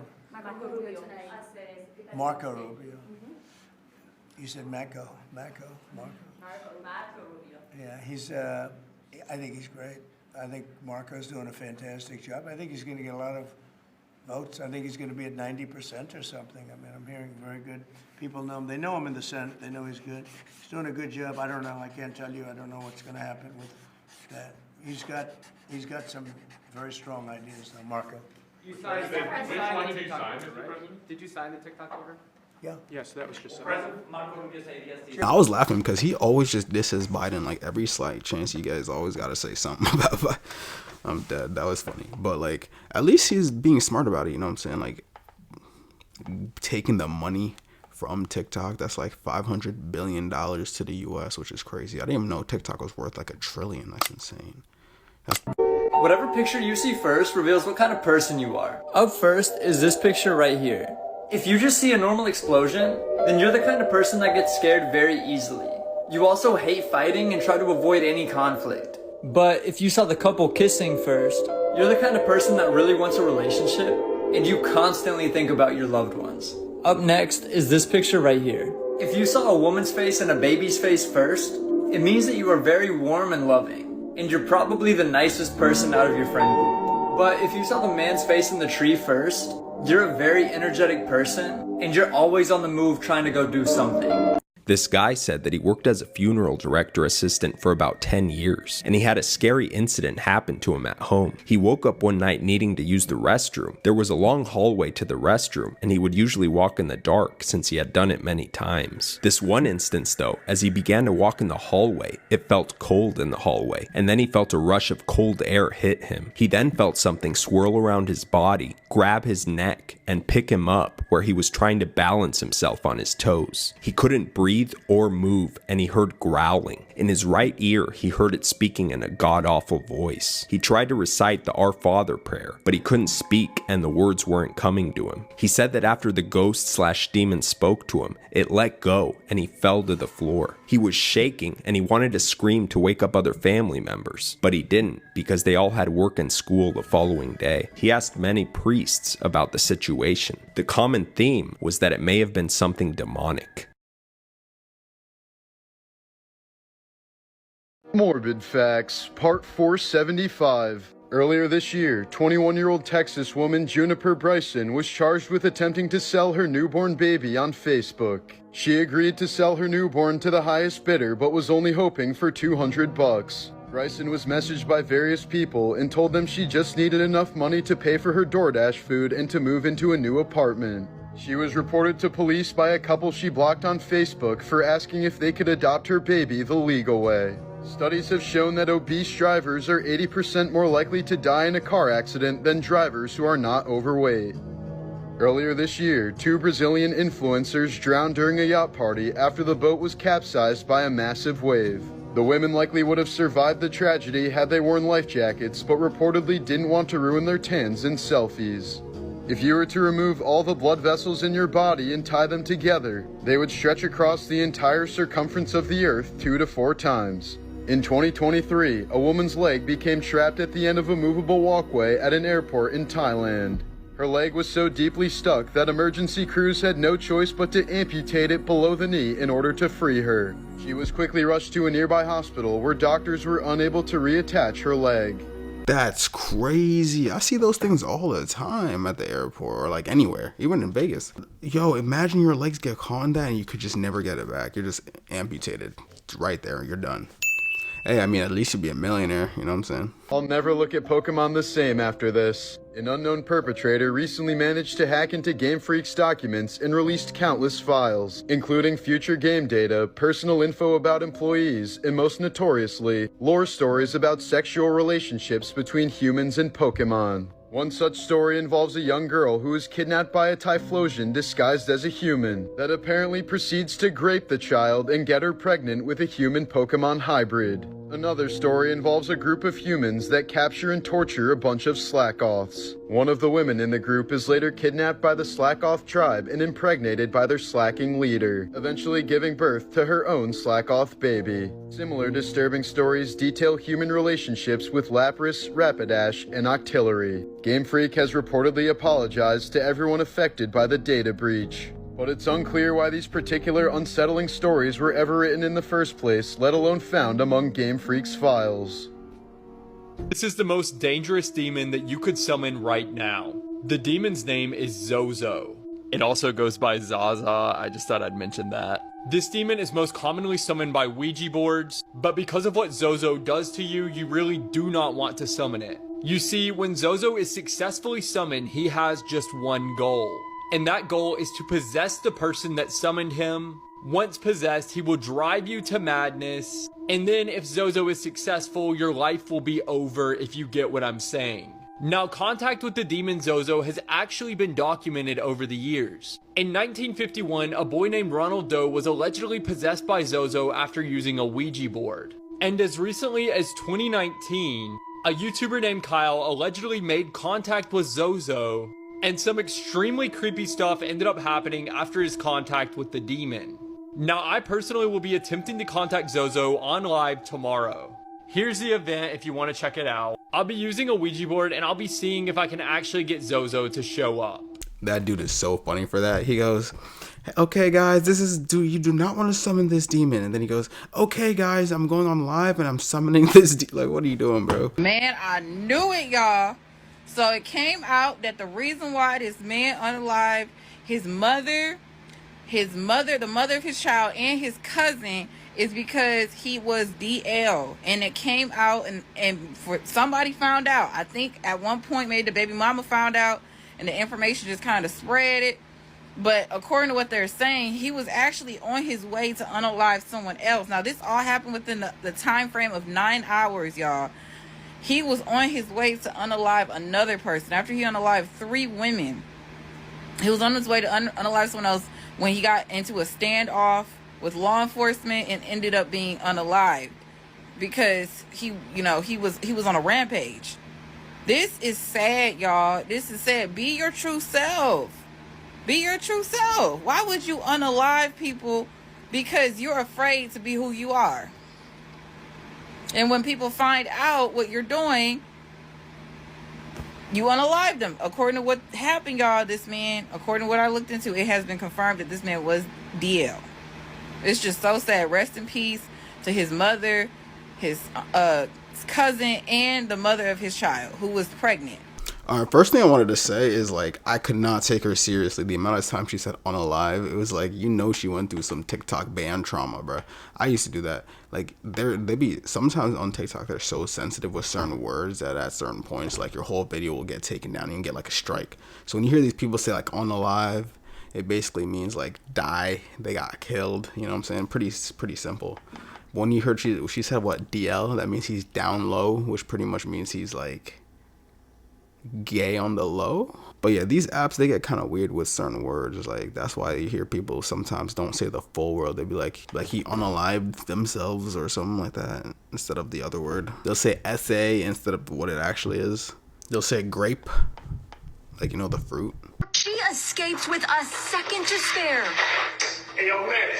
The drama unfolded at 2 a.m. when the woman arrived home from a long day at work. She says she noticed the stranger lurking outside her building. So the 50-year-old woman who was seen in that video has to this day still remained unidentified. And on September 23rd, 2021, she was returning home when this man suddenly decided to charge at her. The woman later claimed that she had seen the man and a friend hanging out acting sketchy at the base of her apartments, and that if she hadn't have locked her door the same way that she did and gotten in the nick of time, she still doesn't know what could have happened. I mean, this video is honestly horrifying. I can't imagine someone chasing me to my apartment door and barely being able to lock the door in time to keep them outside.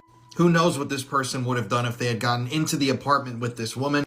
It's really frightening. So police at first had no idea who this guy was, but they eventually identified him as 42-year-old Orisha Lucky. And he had 37 prior arrests on his record before that night. 37 different arrests. So after Orisha was arrested, he was charged with attempted burglary, harassment, and criminal trespassing. But it's still, that video is just so frightening, and it really is scary to think of what could have happened if she didn't get the door closed and locked just in time. They were in the McDonald's drive-thru when an argument would turn deadly. 37-year-old Stephanie McCrae was from Daleville, Alabama, and had 2 sons. She was also married to 37-year-old Ricky McCrae, and they had been married for some time. Their marriage had a lot of happiness and love, but it also had periods of strain and conflict. On July 13th of 2024, the couple was at a McDonald's drive-thru. Stephanie was driving and Ricky was in the passenger side. An argument started between the two, and workers at the McDonald's could hear the argument through the intercom system. As Stephanie reached the pickup window after placing her order, she told the employee to please call the police because her husband had a gun. Ricky, who was in a fit of rage, shot Stephanie 3 times in that drive-thru line, killing her instantly. The gunfire was heard by the employees, and they closed the drive-thru window immediately and fled for their safety. Once Ricky had shot Stephanie, he fled on foot. Surveillance footage from nearby businesses had captured a man fitting the description of Ricky running away from a McDonald's wearing red shorts and a white tank top. Ricky was arrested and charged with the murder of his wife. Police say that the two were in an off-again, on-again relationship, and they had just discussed the relationship before the incident. Ricky claims he is not guilty and he was home the whole time and it wasn't him.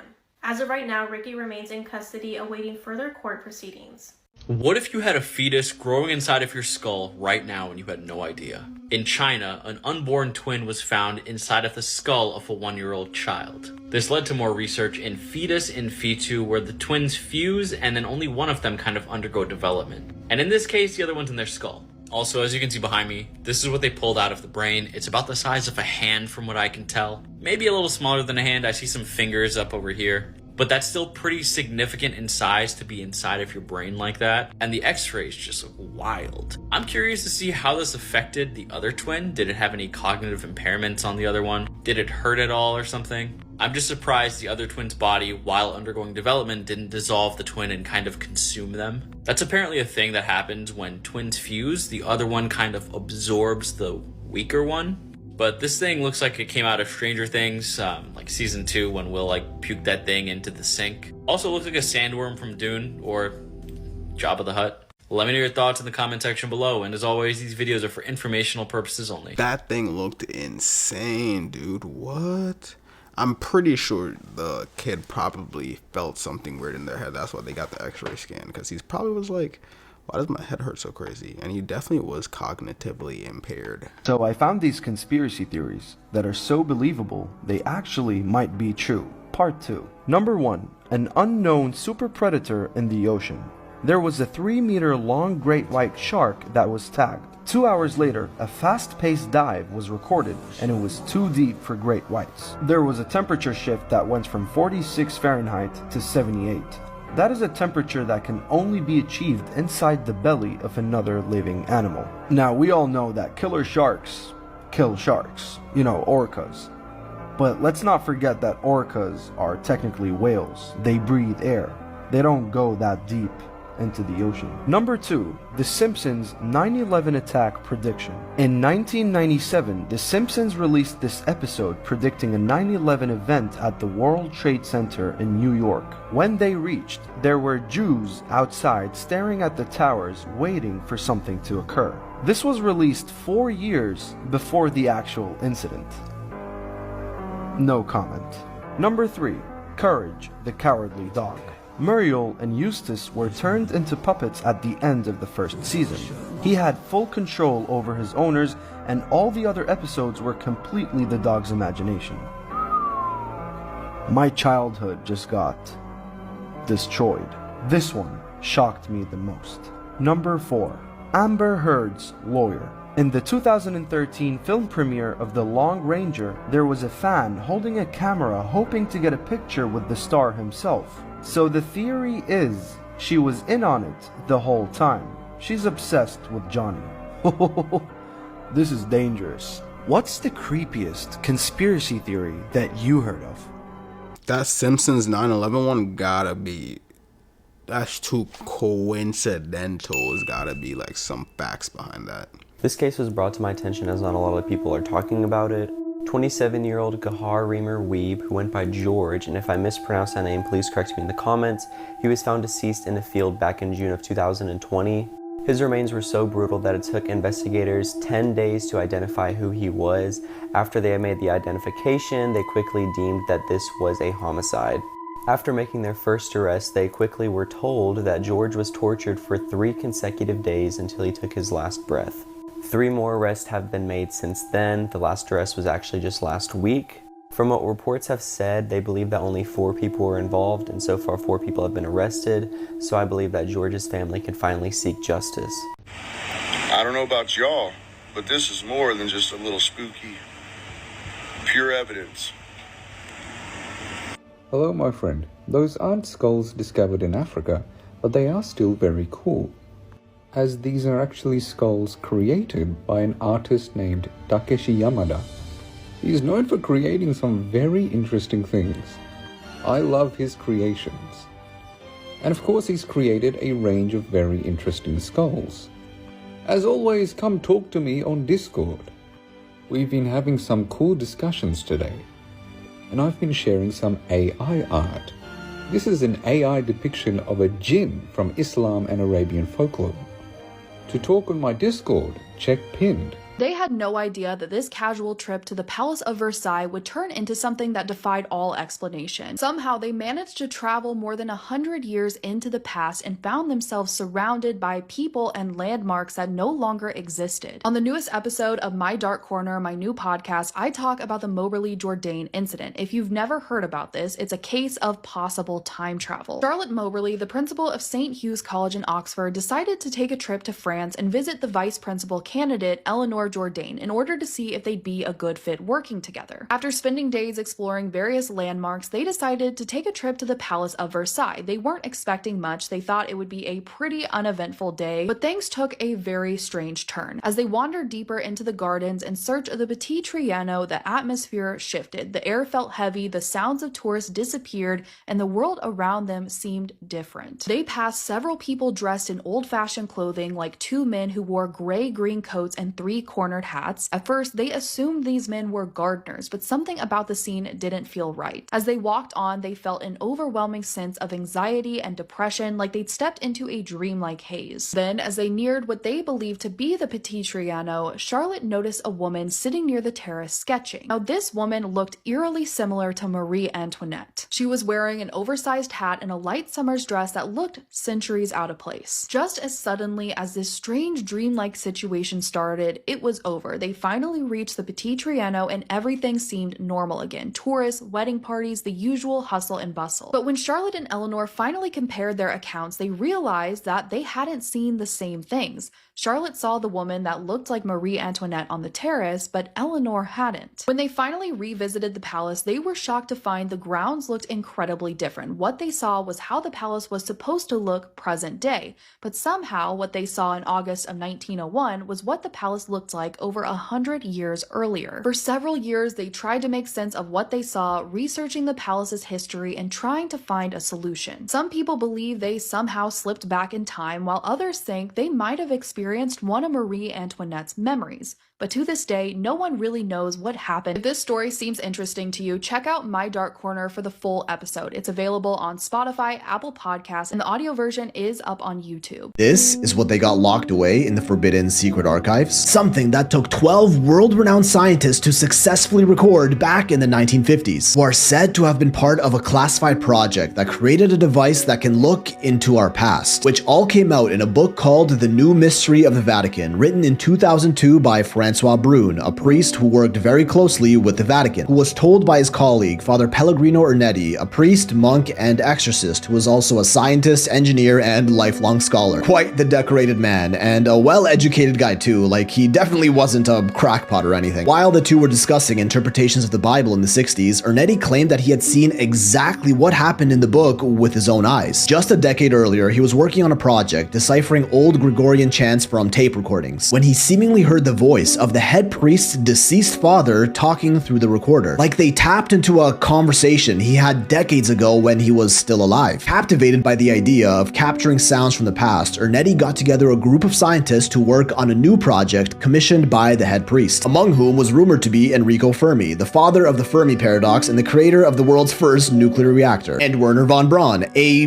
German aerospace engineer poached by the US who ended up as a key director during the foundation of NASA. Once again, quite well-educated individuals. Together, they worked on a machine called the chronovisor, capable of harnessing electromagnetic sound and light waves emitted from the past, and convert those signals into pictures and audio on a cathode ray monitor that allowed us to view the past on a TV screen. According to this work, light and sound continue to exist as residual energy long after the events that produce those lights and sounds have happened. And if we can somehow capture those waves and rearrange them in the sequence that they happened in, we can literally watch the past. Sounds impossible, right? Well, you actually kind of have your own version of a chronovisor at home that you use every single day. A mirror. When you look into a mirror, you're not actually seeing yourself as you are, but as you were fractions of a millisecond ago, due to the time it takes for the light to bounce off the mirror and into your eyes. When you look at the night sky, it's the same thing. The amount of time it takes for the light emitted by the stars to reach us on Earth means we're looking at them as they were hundreds of thousands, millions of years ago. We are seeing into the past. The chronovisor took this idea, but instead of distance, applied it to the fourth dimensional plane, observing light and sound emitted from a specific place and time. It used a series of special antennas to capture these waves and convert them to audio and video on a screen, a device that can view events from anywhere and any time in history on a TV monitor just by setting a date and location. Not exactly a time machine, but a time viewer, a project that Ernetti had been a part of since 1952. And he himself insisted to Francois Brune that he saw events like speeches by Napoleon and Mussolini, views of ancient Rome, even listened to famous unfinished plays by ancient Roman poets, only fragments of which existed at the time, and Ernetti wrote them out in full, which still exists today. But as religious scholars, what they were really interested in were biblical events like the final days of Jesus, the creation of the 10 Commandments and such. In the book, Ernetti is quoted as saying, "We saw everything, the agony in the garden, the betrayal of Judas, the trial, the crucifixion." But he knew people wouldn't believe him if he just told them about it, so he took pics. In the book, Brune shows the actual photos of Jesus' crucifixion and other historic events that Ernetti snuck photos of from the chronovisor. This one allegedly of Jesus getting crucified, and another one of him talking to his followers, which might actually just be low-resolution photos of this statue and that painting, questioning the legitimacy of these photos, but Brune insists the machine was real. One that could view any place from any point in time, including what you were doing in your room last night, all documented in Francois Brune's book, which even includes schematics of the device itself. Bernetti and his team presented the device to Pope Pius XII in the 50s, who immediately confiscated and dismantled it out of fear of getting into the wrong hands. Clearly, being able to spy on anyone who said anything at any time could be catastrophic if it got out. In 1972, an article even wrote about this device in an Italian magazine called La Domenica del Corriere, which for the record was a real magazine and not a satire paper, with the headline, "A machine that photographs the past has finally been invented," leading some to believe that the chronovisor wasn't destroyed, but was still being used by the church to control the masses, stashed away deep in the Vatican archives, which not only do you need very special permission to access, but is also protected by armed guards and state-of-the-art security 24/7. Clearly all they have is a bunch of old writings down there, right? Then in 1988, the Vatican strangely passed a decree saying that anyone caught using such a device like the chronovisor would be excommunicated. Kind of a weird thing to say about a machine that was totally fake and just a rumor. Up until Ernetti passed away in 1994, he swore the chronovisor was real. Same with Brune, who along with his books about it also heavily wrote about quantum physics, which could potentially provide further explanations for such technology, until he passed more recently in 2019. Two highly respected, religious, and well-educated men that both insisted on the existence of a device that can peek into time, and that it actually hasn't been decommissioned, but rather hidden from the public and is still in use to this day. If that machine is truly real, you know how crazy that would be? Oh my gosh. I feel like that'd be like a good tool to learn too. Like I feel like a lot of us could learn from what happened in the past. So it'd be good for viewing. But like at the same time, I don't even know if that's truly a real thing, because to me it's kind of like how would that work? You know what I'm saying? And if it does work, that means someone in the future probably has a crazier version of that and could probably come back to our reality with something. I don't know. Rumors are swirling that Barack Obama and Jennifer Aniston are having an affair, and that is the real reason that Michelle has been MIA. The real reason that she didn't attend Jimmy Carter's funeral, and the real reason that she's not attending the Trump inauguration. I had no idea that this is a rumor that's been going on since October, and that they were even on the cover of In Touch magazine. I guess I was too preoccupied with the presidential election, but I guess back in October, Jimmy Kimmel even asked Jennifer about it on his show. Watch this. Do you ever worry about that? Like, for instance, like this is a magazine that came out a couple of weeks ago. In Touch said the truth about Jen and Barack.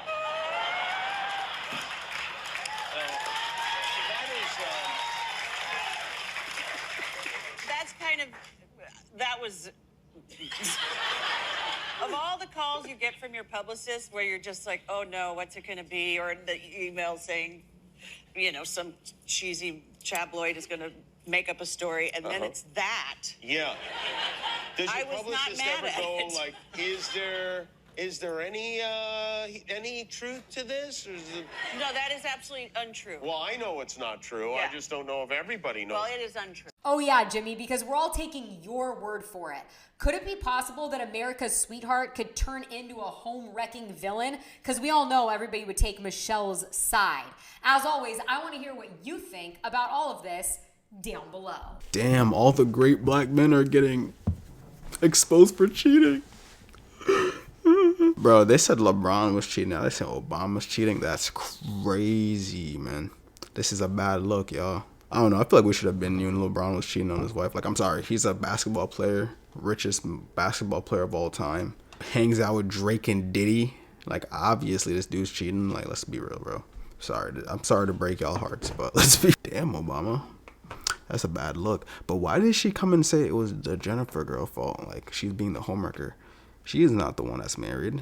I mean, I think they both have an affair. Like, I think it'd be like both of them stepping out. But at the same time, in my opinion, you know what I'm saying? This is just my belief. It's like, if you're married, the person that's, let's say Jennifer is single, right? You know what I'm saying? Because everyone's like, yeah, we take Michelle's side. It's Jennifer's fault. Let's say Jennifer is single, right? Which is crazy because she does know that he's married. So it kind of can be her fault also. But like, in reality, it's the person that steps out of the marriage that should really get the blame. So you shouldn't blame Jennifer. You should blame Obama. You know what I'm saying? That's just my thoughts. But at the same time, you can also blame Jennifer because obviously she knows that this man is fucking married. I always want to blame the person that steps out, never the person that comes in. You know what I'm saying? Resist temptation. But that's just how it is nowadays. Let me know what you guys think about that in the comments. It's quite possible that this training flight of this Black Hawk helicopter was a covert style training mission of going black, if you like, and not having any electronic tracking turned on, and a tragic error of doing this around an airport, an active airport. I mean, if they're going to do that sort of training, it should be done well away from an active airport like Reagan National. Yeah, I don't know if you guys have heard about it, but apparently a couple of days ago, I'd say like 1 or 2 days ago, there was a plane crash. And it wasn't no normal plane crash. It was a stealth helicopter that crashed into a commercial aircraft. And it was just making me think, like, why is there a military-grade aircraft in the same radius as a commercial flight? I don't know if you guys have ever been in a helicopter before, but the thing about helicopters, they're pretty versatile. They can go up, down, left, right. But why was it directly on the same path as a commercial plane? The commercial plane would have to take more maneuvers to get out of the way of the aircraft. So I don't know. I completely blame the stealth helicopter for that incident. Let me know what you guys think about that in the comments. Dream signs you should never ignore. 1. When you dream that a family member dies, it's because they have more time to live than you think. 2. If you dream of taking a test, it may indicate feelings of being unprepared or evaluated in real life. 3. If you have dreams about your teeth falling out, it's a sign you have said something that you now regret. 4. Having a dream about a breakup is your subconscious sending you red flags about your current relationship and telling you to reconsider it. 5. Dreaming of looking at yourself in a mirror could be a sign of something staring back at you. 6. Dreaming of your old home means you are reverting to old patterns or things that no longer serve you. 7. It is believed that when you dream of a family member, you are giving them more years of life. 8. You must share your bad dreams or they may come true. 9. If you dream about the person you like, it's because they thought of you before sleeping. 10. Dreaming of someone you've never met could be your subconscious telling you someone is watching you. 11. If you dream of losing something valuable, it might reflect feelings of insecurity or fear of loss. 12. Dreaming of being chased may reflect feelings of stress or running away from a problem. Dreams could be so weird because the message could be anything. Like, I had a dream that I was drinking expired milk. I was just like, what the hell is the meaning behind that? Like, why am I drinking? It was so weird because I just remember looking at the milk and I was like, why is it purple? I drank it anyways. And I was like, oh no, this is expired. And I just started to throw up in the dream. I'm just like, what do y'all think that could mean? If you look it up on Google, it's probably going to be like, you've been in a situation you don't like for way too long or something like that, and it's expired and you need to let it go. This is everything that happened at Trump's inauguration. Before it even started, both pro and anti-Trump demonstrations kicked off in Washington, with one side even bringing a guillotine. All the guests started to arrive, which included the likes of Shou Chu, Joe Rogan, Tim Cook, Jeffrey Bezos, Obama, without Michelle, the Paul brothers, Conor McGregor, Senator John Fetterman, who casually turns up in a hoodie and gym shorts in the middle of winter, and of course, Zuck, who got caught in 8K, 120 FPS. They said bro was looking at Silicon Valley. Oh, and while the inauguration in the United States was beginning, so too was the one in Nigeria. While waiting for the event to begin, Elon was either, I don't know, rebooting or sending out a tweet with his Neuralink. This was Melania's POV for the entire day. And when it was time for everyone to take their seats,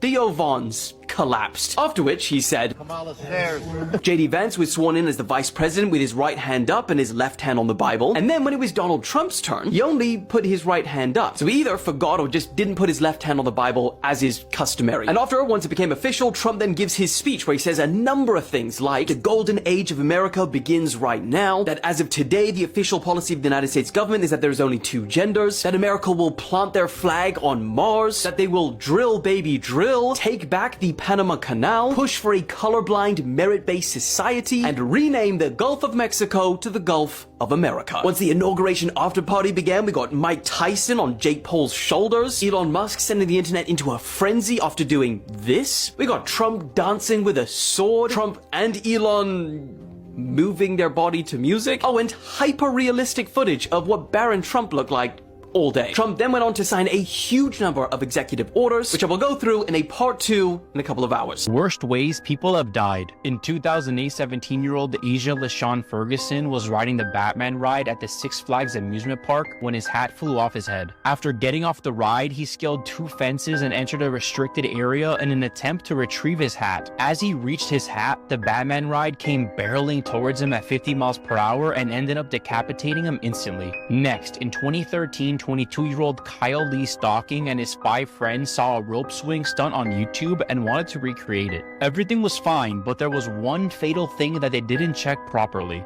The length of the rope was longer than the drop down, so when Kyle jumped, he plummeted straight into the ground, killing him instantly. Hell in Different Religions, Part 2. Buddhism. In Buddhism, after you die, you can be reborn into one of the 6 realms of reincarnation. Which realm you'll be put into depends on your actions in your previous life. The lowest realm possible is the realm of Naraka, which is hell. Now, there are different Narakas you can be put into, it just depends on how bad you were in your previous life. Each of these Narakas having vastly different punishments. And the climates in the different Narakas can range from incredibly cold to boiling hot. But the time spent in Naraka is never eternal. Once you've served your punishment, you'll be reborn once again. But the time one does spend in Naraka can be hundreds of millions of years, or well beyond that. I don't know why, but I thought in Buddhism, they'd be like, yeah, we're just going to make you get reborn as like a squirrel or something, or a cockroach. I didn't know it was that deep. But I've heard some of you guys said that you guys like my beanie. So if you guys like my beanie, I'm going to list it here somewhere. You're going to see it pop up. So you guys could buy it. It's from the official store. It's just a link. So if you guys buy through my link, I also do get paid. I do get like a percentage. So if you guys like it, buy it. It's not a cheap beanie, but like, you know what I'm saying?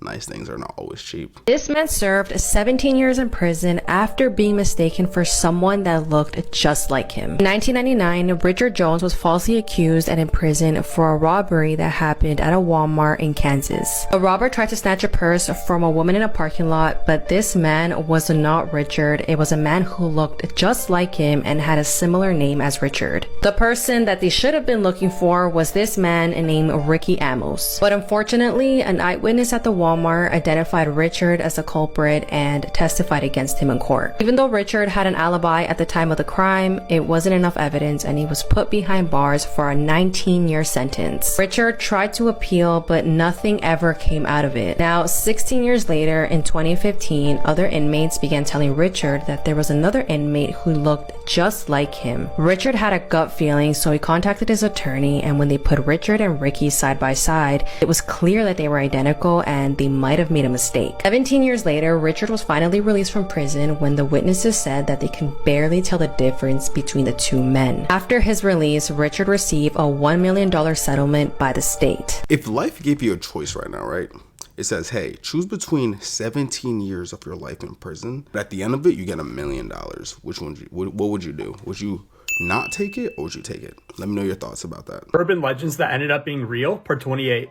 The Dark Watchers. They are most commonly spotted in California. They are near the steep cliffs of Big Sur. They are described as shadowy figures that watch from a distance. One encounter comes from a lady named Clara Jenkins. She was a hiker who ventured into the hills alone in the early 2000s. She was determined to find the perfect spot to watch the sunset over the Pacific Ocean. She had hiked this trail many times before and thought little of the stories, but this time something was different. As she climbed a narrow path to reach the peak, she saw a tall, dark figure standing motionless ahead of her. She called out, but the figure didn't respond. The moment she tried to step toward the figure, a rush of wind blew through the trees and the figure was gone. Another story comes from 1982 when a local rancher named Thomas Holloway was working late into the evening repairing a fence near the base of a ridge when he noticed something strange in the distance. Standing on the crest of the hill was a figure tall and unmoving, staring down at him. Holloway, having grown up in the area, was no stranger to the folklore, but this was the first time he had seen the Watchers up close. That night, Holloway's dog disappeared without a trace. The next morning, he found strange markings around his property, deep scratches in the earth as if something had dragged itself across the ground. These paintings are much more disturbing than they appear. This painting shows George Bush throwing a paper airplane at 2 Jenga towers that are knocked over. It clearly represents Bush's involvement in 9/11. But what's even scarier is that exact painting was found in Jeffrey Epstein's living room, who used to be friends with Bush. These are a series of paintings created by artist Louis Wayne back in the 1900s. They capture his slow descent into increasingly worse Here are 3 real ways to survive encountering your doppelganger. According to ancient mythology, doppelgangers are malicious entities that look and act exactly like us and seek to replace us in our own lives. The first thing you'll want to do to avoid having a run-in with your evil twin is to destroy or get rid of all of the mirrors in your possession. One of the most common tricks that a doppelganger will use to try and infiltrate a person's home is to impersonate their reflection, since they are capable of entering the mirror world. Unfortunately, you can't get rid of all of your reflective surfaces, but you don't have to make it easy for them. If you really need a mirror, buy one that's too small to crawl through. Secondly, if possible, you're going to want to try and build a very close relationship with the people around you, especially your family, as they are the people who are exposed to you the most. That way, when your doppelganger does find you, they'll be able to tell the difference and hopefully give you some forewarning. And above all, if you suspect that your doppelganger has located you, you're going to need to pay very close attention to your surroundings. Don't write off any details, no matter how small they may seem. If something feels off or out of place, they may already be inside. Comment if you think that you could outsmart your doppelganger and follow for more. I low-key feel like I could outsmart my doppelganger. I feel like I'm just too unique for my doppelganger. It'd come out and just do some like normal stuff. I'm like, dude, I would never do that.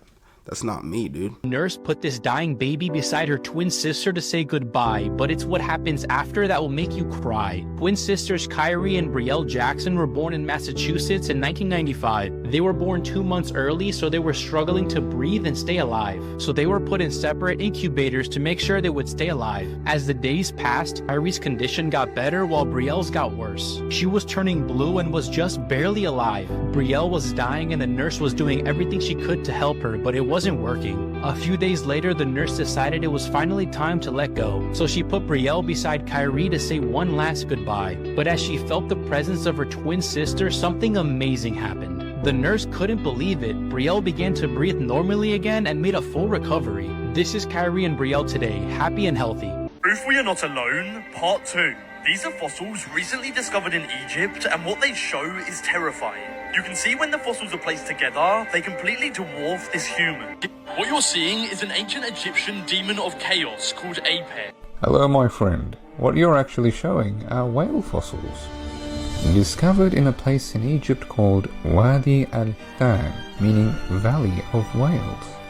Millions of years ago, this place was underwater, and so there's a huge concentration of whale fossils as well as the fossils of other creatures like sharks and turtles. Fossils in this location started being discovered about 120 years ago. But yeah, not quite an ancient Egyptian demon of chaos. Don't watch this at night, you've been warned. This is the story of a video game called Sad Satan. This game is thought to have originated on the dark web.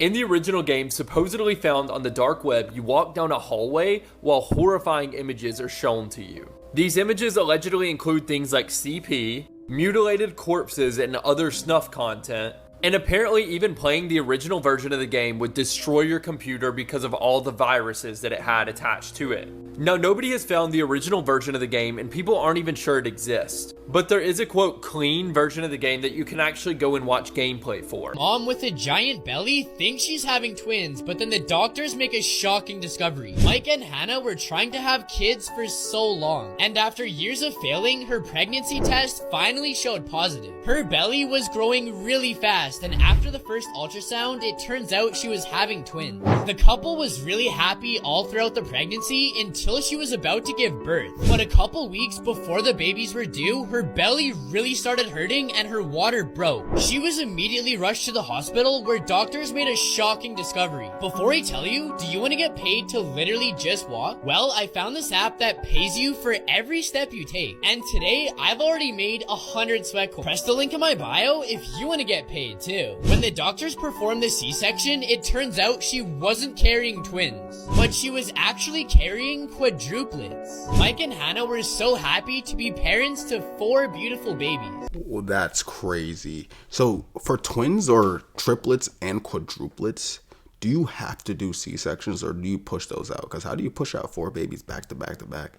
That should be so much trauma. I'm not gonna lie. It's also a lot of money. Like 4 kids, taking care of 4 kids, that's damn near like what? Over $1 million. I'm pretty sure they say it's like $200,000 to $300,000 per child until from 0 to the age of 18. Something like that. I don't know the stats, but I heard that somewhere. These are just some of the major changes for America that Trump made official yesterday. He signed an executive order reinstating the death penalty for any illegal migrant who commits a capital crime and anyone convicted of murdering a law enforcement officer. He declared a national border emergency, halting all illegal entry immediately, which also paves the way for US troops to be sent to the southern border. He delayed the TikTok ban by 75 days. He ordered 2 name changes, the Gulf of America and Alaska's Mount Denali to Mount McKinley. He officially signed DOGE into existence, which is the new department led by Elon to cut government spending. He signed a mandate where all federal workers must work in the office, saying that over half of the 2 million federal employees either work regularly from home or are fully remote. He pardoned about 1,500 defendants charged in the January 6 attack on the US Capitol. He signed an order to restore freedom of speech in America and end government censorship. He reversed 78 Biden administration regulations, including pausing foreign aid, reversing the acceptance of gender identity, now only recognizing 2 genders, and the other is to do with the pandemic, and I can't even say it on here, otherwise the video will get censored. Go to my YouTube for that. He is removing America from the World Health Organization in 12 months, saying that they are ripping off the country and the United States will stop all financial contributions to their work. He withdrew America from the Paris Climate Agreement for the 2nd time, calling it an unfair, one-sided ripoff. I mean, that was just part of a much broader effort to roll back climate policy, because he also declared a national energy state of emergency, promising to fill up oil reserves and drill baby drill, and also cut off climate-related funding, which was approved under the Biden administration. And all of that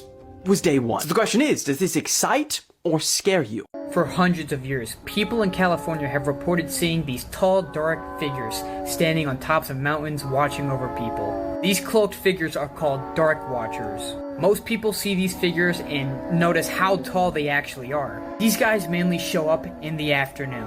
Like it says in their name, these guys mainly just watch over people from a distance. These guys have been here for hundreds of years. Even the Spanish reported seeing them in the 1700s. The Spanish had a name for them. They called them Los Vigilantes Oscuros. When you translate that to English, they're called the Dark Watchers. So you might be asking, what do these guys even do? Well, like it says in the name, they mainly just watch. They don't attack hikers, they just stand there. People say that they are bad omens, and I don't know if I agree with that. While they're harmless, it's still kinda creepy knowing that these guys are just watching over you.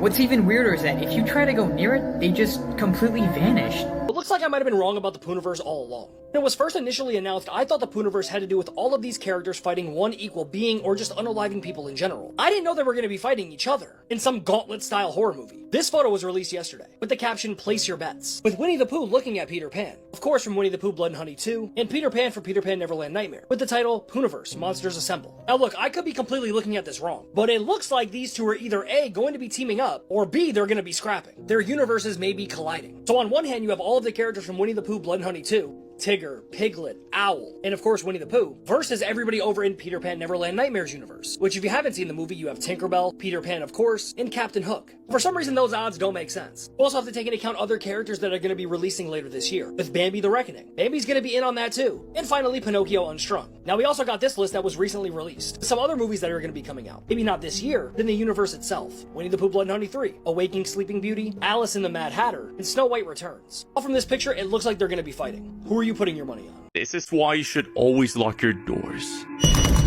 A man in Venezuela was woken up in the dead of night to a strange haunting whistle. At first, he thought it was his mind playing tricks, but then he heard it again.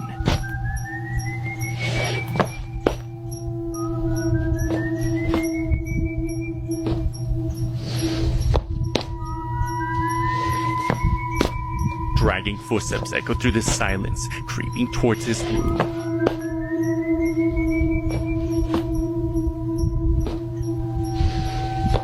But as whoever's outside arrives at the door, this happens.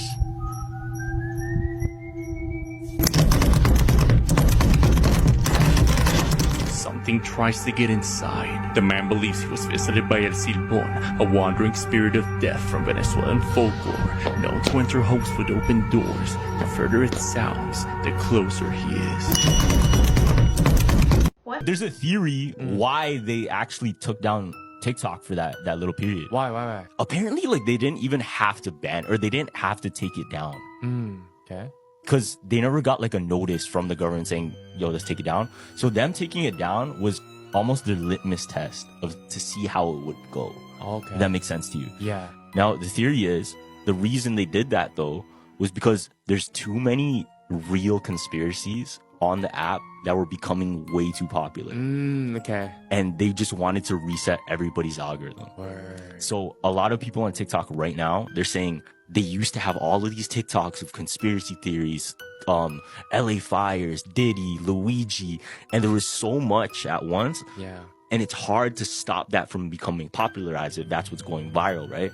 So what happens to everyone's For You page? Goes deeper and deeper into conspiracy, into almost like breaking down government secrets. Because that's what the algorithm would feed that person. Exactly. And it's popularizing that mindset of looking like that. That's crazy. They just don't want man's informed. Like, exactly. Yeah. So what people are saying was that reset was to make everybody's For You page different. Okay. And to change everyone so that they can just push more whatever. Yeah, it's crazy because like usually I do my research on TikTok before I come in the podcast, like some YouTube, some TikTok, but like directly TikTok. And there were some conspiracy theorists that I usually like take like I research stories from. And yo, you have to, it's like they're shadow banned. Like you got to search for them. But I actually had to search up his profile, like his whole name, type in his whole name. Yeah. I mean, it is a theory, but he is right because they really didn't have to take it down. I think the TikTok CEO was saying he was just scared because if the Biden administration said they weren't going to enforce it, but if they did end up enforcing it, they'd have to pay like $5,000 per user. And if you don't know, TikTok has over like 300 million users. So that'd be a lot of money for them. So they just played it safe. And once Trump really got in, that's when they kind of brought it back. But one thing they did say that's really true is that the whole algorithm changed. My algorithm is not the same as it used to be. Like, I really don't get as much conspiracy theories videos. Like these videos that I have to put in this video right now, I personally had to like look up like names and things. Like my whole algorithm's a little bit different. I don't know why. And a lot of people have been saying the same thing. This one Chinese app single-handedly wiped $1 trillion from the US stock market yesterday and sent shockwaves around the world. But just a couple of days ago, hardly anyone even knew its name. Today, however, it's being called a Sputnik moment, referring to the day that Russia became the first country in the world to send a satellite into space and marking the beginning of the infamous space race. So here's why even Trump is calling this a wake-up call. You see, 8 years ago, Vladimir Putin said something that has become a commonly used phrase. Whoever controls the future of AI controls the world. And for years, experts have been saying that China is years behind America when it comes to artificial intelligence. And low-key, the US government kind of could take a little credit for that. Because 3 years ago, they banned Nvidia, the world's leading AI chip maker, from selling to China. And that was meant to ensure America's global dominance of AI. But kind of like the TikTok ban, it looks like that might have massively backfired. You see, necessity breeds innovation. So this small, relatively unknown research lab in China was forced to rethink everything from the ground up. And the result? They managed to create an AI model that is just as good, if not even better, than OpenAI's most advanced model, and here's the kicker, for 90% less of the cost. OpenAI spends $5 billion a year, and it took $100 million just to train GPT-4, while the DeepSeek project cost $5.5 million. That is so staggeringly cheap that a lot of people refuse to even believe it. Bro, just a few days ago, some of the biggest US tech companies invested over $500 billion in just AI data centers. And then they see China creating this for less than $6 million?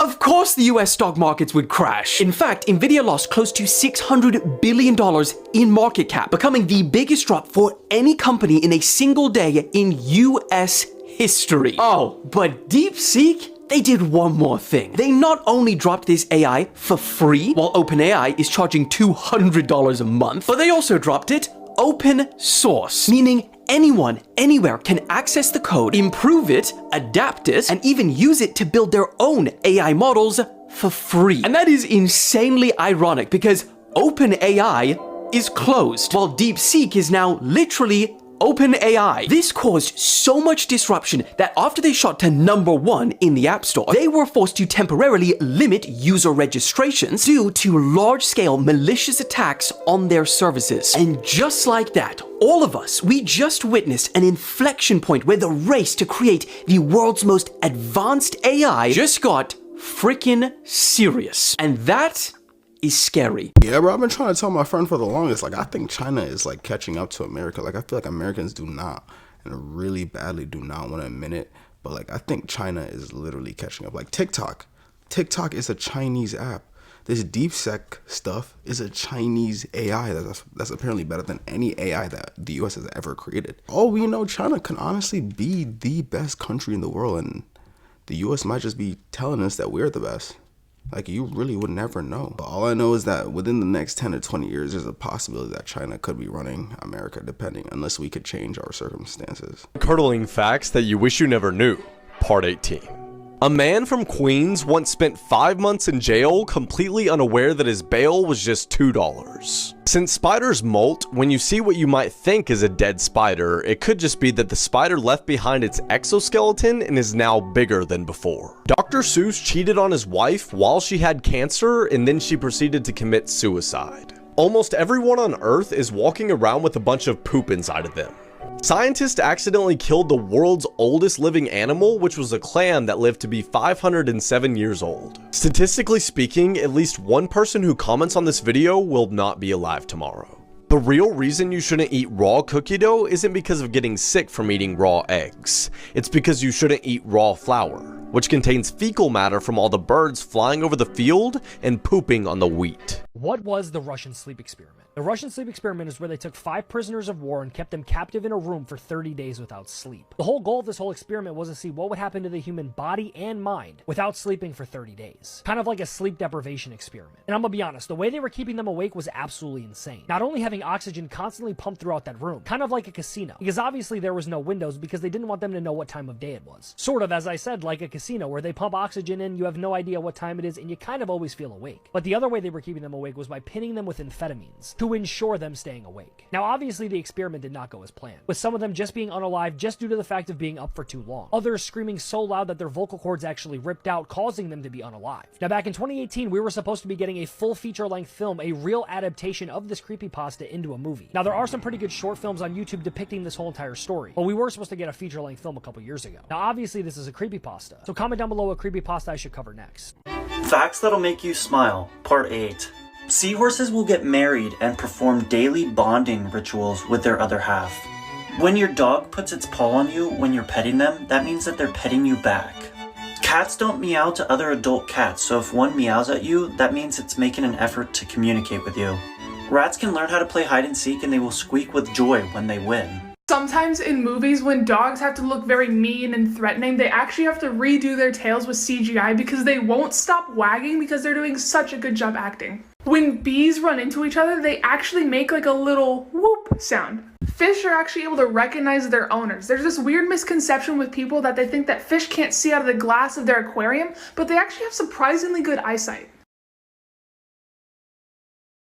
Animal facts that'll blow your mind right out of your head. Contrary to popular belief, tigers aren't always solo hunters. They hunt in packs a lot, and a pack of tigers is called an ambush, as you can see why. Flamingos are naturally gray. That's their natural color, but they turn pink because of their diet of seafood. The black-footed cat is the most dominant hunter on the planet, despite standing 6 inches tall. There's a crocodile named Gustav that's believed to have killed over 300 people, and he's still out there. Oh, and I guess crocodiles got a new update, and apparently they can climb trees now?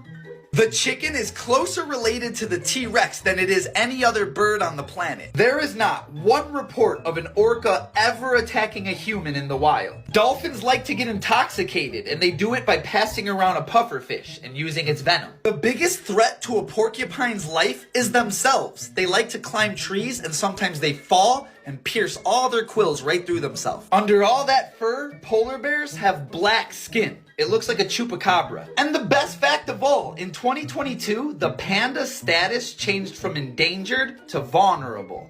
Go panda. This is how you spot a skinwalker. On May 6th of 2020, a YouTube channel by the name Gemini Home Entertainment uploaded a survival video. And it was pretty basic, until it started to demonstrate the dangers of nature, calling one specifically an auditory hallucination. You can see someone camping, when all of a sudden they begin recording what seems like a man calling out for help. But if you take a closer look, there's definitely something off about this guy.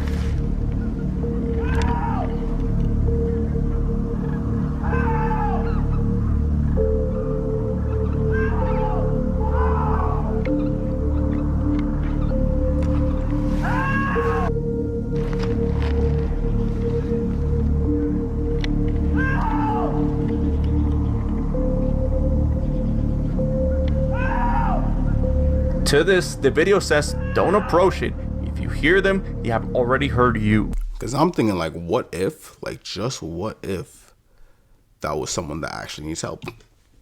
Maybe they just got kidnapped and they're just like, hey, can someone help me? Like, I'm in real pain. And you're just like, oh no, it's a skinwalker. And then he just, like, what if? I put the semen in a saran wrap every day, like 5 times a day for like a month straight. He would kind of like roll it up, almost like a cigarette, and he would attach it to the line that we had in the vent, and I would pull it through. This story sounds so made up, but I promise you it's not. These two inmates who have never met each other before were able to conceive a baby through a prison cell air conditioning vent. While Daisy was incarcerated, she began doing what many other inmates do while spending long hours in their cells, and that's communicating with other inmates through the air conditioning vents. Joanne and Daisy began passing photos and notes to each other, and it wasn't long until they began their romantic relationship, all while never seeing each other in person. Joanne told Daisy that he really wanted to have a baby, but he knew that he couldn't do that anytime soon because he was most likely going to be in prison for a long time. He then told Daisy that if he could choose anyone to have a baby with, it would be her. And Daisy, who was so in love with this man, told him that, well, it could be done. Together, they both went about coming up with this crazy plan. This is where things get interesting. Joanne began putting his fluids in saran wrap and rolled it up kind of like a cigarette, and he did this every single day, 5 times a day for about a month. He would then send his fluids wrapped up, attached to a bed sheet that they both made together through the vent. And this isn't even the craziest part, because when Daisy received Joanne's fluids, she transferred it over into a yeast infection applicator. Daisy administered these fluids inside of her daily until she got pregnant. These are 3 of the most disturbing facial reconstructions I have ever found online. This is number 1. She was found on the 25th of November, 1993, just 30 feet off of a main road. Road was Vance Neck Road, which I believe is in Delaware, but what really freaks me out about this reconstruction is that it's so lifelike. Even so, no one has ever identified her. They don't even know what happened to her. Second one is a John Doe of an unknown child. Originally, when he was found, he was so far decomposed they actually couldn't tell if it was a boy or a girl's body they were looking at. And what kind of unnerved me about it is that nobody claimed him. There was never anybody in this area who claimed they had a missing child or knew of a missing child, so where did he come from? And the final reconstruction is who they refer to as Maria. She was a Jane Doe found in 1952 by a hunter, and she had most likely been burned alive. Clay reconstruction of her is of course not the best, but it really didn't do much good in helping anyone to find her because it's been 70 years and she is still an unknown woman. This is a weird fact you didn't know. Everyone starts out as a female. See fellas, when you're in the womb, your Y chromosome doesn't show up until 5 to 6 weeks later. So you really don't become a dude until 5 to 6 weeks in your mama's belly. Why do you think we have titties that we never use? So yeah, I hope you have fun knowing that you were a girl once. Man received a notification that someone was in his backyard when he sees this. A man from Argentina woke up one morning to an unusual amount of notifications from his backyard's camera. As he looked over the footage, this ominous-looking figure dressed in long white robes can be seen staring at him.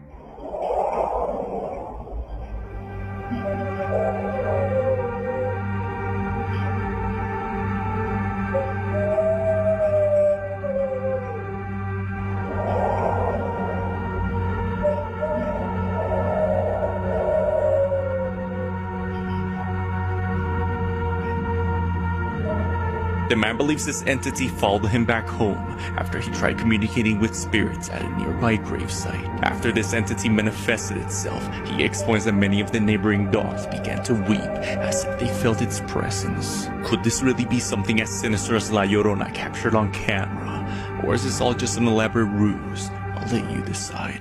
This is some dark stuff going on around the world that the public definitely doesn't know about. Up first, humanity has wiped out 60% of the animal population since 1970. Just think about that for a second. 60% of all animal population has been wiped out. This is absolutely crazy, and we use all of these resources for food and clothes and just stuff like that. But when you hear that we killed 60% of the animal population, it kind of makes you think, right? Next up, we all know the mega city that Saudi Arabia is building called Neom. But did you know Saudi Arabia is sentencing people to death who refuse to move out of their homes so they could actually build the mega city Neom? And their relatives are being sentenced to multiple decades of prison time just for protesting and posting their support to the cause on social media. This is absolutely sickening, and I can't believe nobody is talking about this. This next one is going to keep us all up at night. But bacterial resistance to antibiotics is at an alarming level. There has already been instances of pan-antibiotic resistant strains of bacteria. This can throw us back to the pre-antibiotic era, which will effectively mean if you catch an infection, you will die. Just like in the 1400s. Finally, women are going missing from Indian reservations across some of the United States. Many are young women and are probably being used for sex trafficking. I wonder why they're taking Indian women from Indian reservations. And I wonder why sick stuff happens like this on Earth every single day. Check out the terrifying moment a man found the back rooms in real life. This is crazy. I have no idea where the hell I am.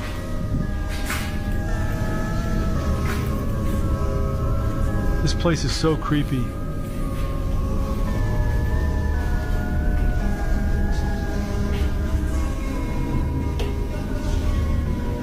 I'm so glad I didn't bring Jacob or Tommy. This place is just, too weird.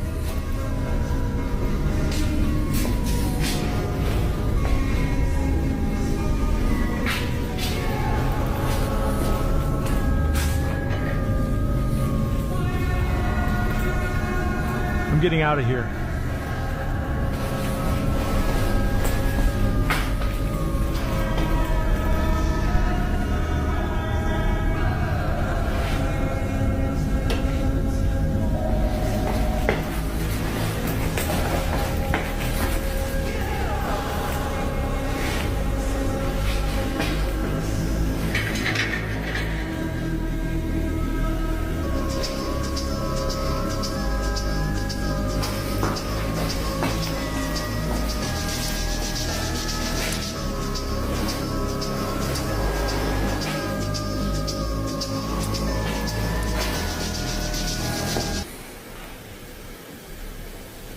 What the heck was that?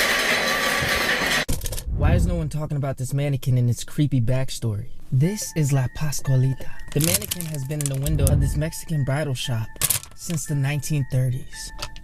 Now look, mannequins weren't even that detailed back then. Customers noticed that you could see fingernails, eyebrow hairs, and veins on the mannequin. By the way, we're making a Reese's milkshake. Out of all three of these flavor ice creams, which one has to go? Vanilla, chocolate, or strawberry? Comment down below. I want to see if y'all got good taste or not. Now back to the story. Yo, this is where it gets crazy. The owner of the shop had a daughter named Pascuala. And in the 1930s, she was going to get married. So of course, being the owner of a bridal shop, the owner went all out for her daughter, buying her the best dress and setting up everything. Sadly, a scorpion had gotten the daughter's dress, and she sadly didn't survive the sting.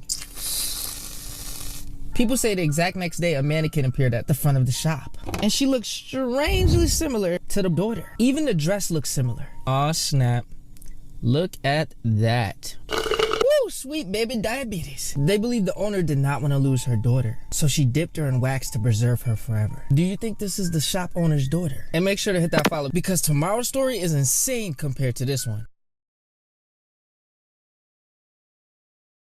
The only thing scarier than the Ouija board is how the Ouija board was made. After the Civil War, over 620,000 people died. That's a lot of people. All of these families wanted to communicate with their passed away loved ones, and they decided they needed to figure out a way to do that. So this woman named Helen Peters. Helen Peters created the Ouija board, and she was playing with the board when she asked it, "What does your name want to be?" where the Ouija board spelled out the word Ouija. So a few years later, a man comes around and tells Helen Peters that he's willing to buy the entire patent from her. He agrees, but she tells him to be careful. One day the man is on a 3-story building where he falls off and he grabs the window seal with his fingers. The window seal shuts down and breaks his fingers, and he falls all the way to the bottom.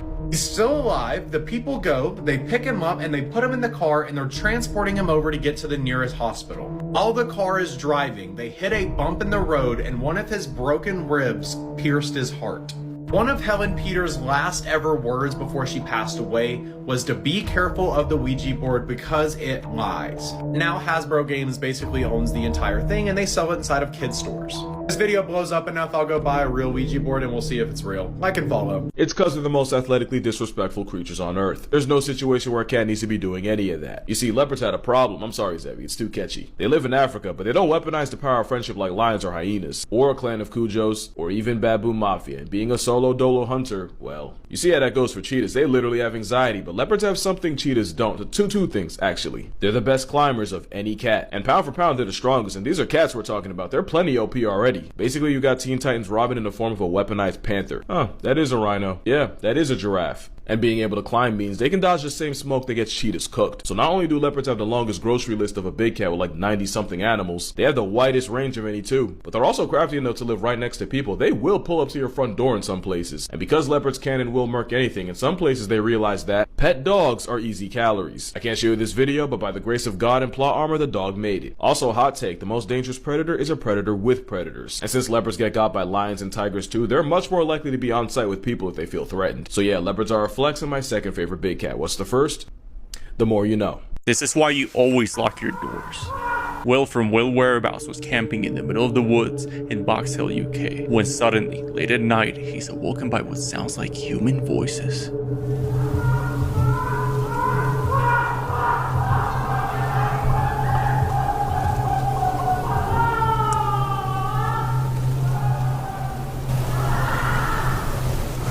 I don't think I'm going to be getting much sleep tonight. Will explains he was all alone in that site, so what exactly made those sounds? Dude, a situation like that, I don't even know what I would do personally. This is why I don't really like to go in the woods like that, mostly late at night, because it's like, what are you doing in a situation like that? You could leave, yeah, but like, what if you leave and whatever the screaming is right there? It's just like... The story of Jean Dulac and his evil doll. So in the early 1900s, Jean Dulac was one of the most famous ventriloquists in all of vaudeville. His doll not only looked like it was speaking on its own, but it appeared to move on its own and also had a voice completely different from Jean's. This confused a lot of his fans, but they mostly chalked it up to his talent. But others felt there was something slightly sinister about the doll. Reports said the doll was sometimes caught speaking even when it wasn't on Jean's hand. Missy Waters, a vaudevillian dancer and Jean's lover, claimed that one night she walked into Jean's room to find the doll off of his hand and Jean on the other side of the room curled up in a ball crying. She said a voice was coming from the doll speaking Latin, and it clearly was not Jean. The more Jean used the doll, the sicker he got too, and within a few years of his success, he was on his deathbed. And apparently, right before he died, he asked to make a call to Missy. According to her, on that phone call, Jean said it was the devil inside of the doll. He said that he had bought the doll off a man traveling through town with the understanding that if he let the devil live inside the doll, he would have all the fame and fortune he desired. His last words were, "Do not let anyone have this doll after I die." The whereabouts of the doll are currently unknown.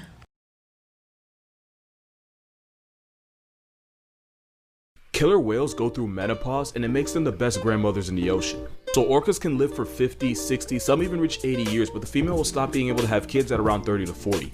Normally shutting down the baby factory that early would be bad, but the female orcas that can't have kids anymore will then focus on raising their kids' kids. These grandmother orcas will lead their pod, using their decades of experience to teach all the younger ones the best places to find food. And in true grandmother fashion, the killer whales that grow up around this granny orca have a better chance of surviving and having kids of their own. And since the oldest orca was allegedly as old as the Titanic, they can even end up raising their great-grandchildren. By being that old head that we all need in our lives, the grandma sea panda makes sure that her genes keep getting passed down to the next generation by looking after her grandchildren. This grandmother effect is because female orcas that don't have their own children to worry about have more time to focus on teaching and looking after their grandkids. Moral of this video: Orcas are homicidal equality symbols that are the biggest bullies in the ocean. But they're also the biggest grandmama's boys on the planet, and that is the most wholesome thing I can ever say about them. Hey.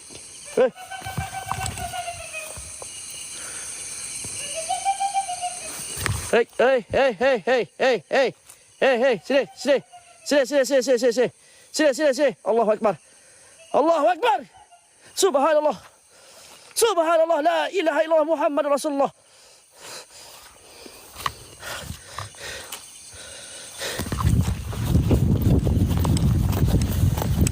Dia masuk ke dalam kolam, geng. Dia masuk dalam kolam. Dia masuk dalam kolam. Nah, that dude is funny for that. He just yelled, "God is the greatest," and just ran. That's hilarious.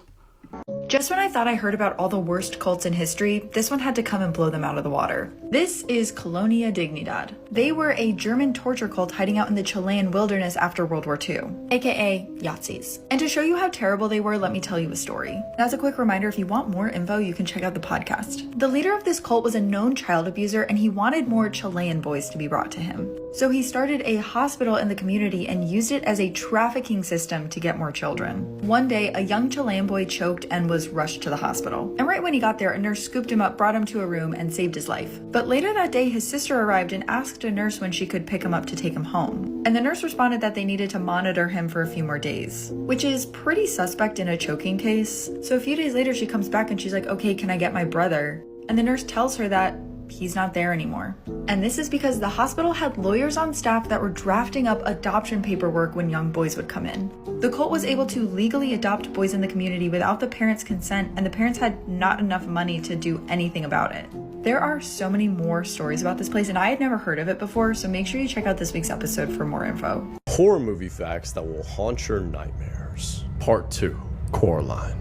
The soundtrack in the movie is a French children choir singing. Surprisingly, they aren't actually singing in French. They're singing in a completely made-up language. If you look on the wall of the dining room in the other mother's home, you'll see 3 portraits of silhouettes. These likely represent the 3 ghost children that appear later in the film. In the normal world, the boy is sad and has dropped his ice cream. But in the other world, he's happy and his ice cream is perfect.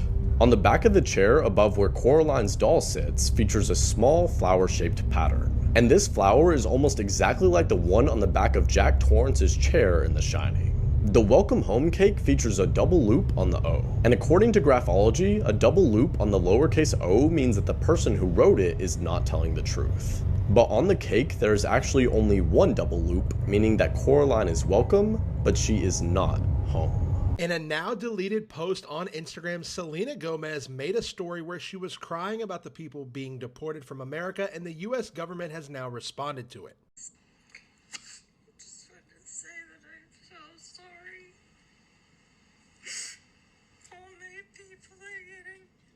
In Selena Gomez's video, she begins to start crying and saying that she's sorry and feels like all of her people are being attacked. She goes on to say how she wishes that there was something she could do and that she will try and be there for anybody that needs it, but she is very upset about everyone that is being deported from America. That's when the US government responded with Tom Homan going on Fox News, who is Trump's border czar, and saying that they do not apologize and that the US government is going to keep going. In the interview, he also mentions how he has not deported any families. He has only specifically targeted criminals that are here in America illegally, and that he is wondering why Selena Gomez is saying that those are her people. After only about 1 hour of being up on her Instagram story, Selena Gomez has now deleted this post entirely and has not said anything else about the situation. Yo, that border czar dude is so hilarious. I'm gonna see if I can throw in a video in the next couple seconds or minutes of him talking about the Mexican cartel. I was like, yo, this dude is extreme.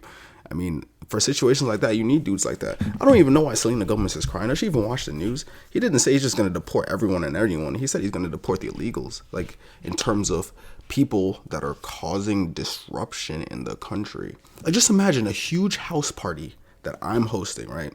I invite my friends, they invite some of their friends, and like everyone that's supposed to be on the list is on the list. Out of nowhere, a bunch of people that's not on the list starts coming into my house, destroying things, making a bunch of trouble, putting things in people's drinks that shouldn't be in people's drinks, causing fights, causing problems, obviously I'm gonna kick him out. So that's pretty much what's going on right now. So I don't know why Selena Gomez is crying, but I also do understand it because she's probably feeling empathy because she probably thinks she knows what's actually happening, but that's not what's really happening. But the people that I do feel bad for is the people that are here illegally, and you know what I'm saying, they're trying to better themselves, they're trying to better their case, they're trying to escape a horrible lifestyle.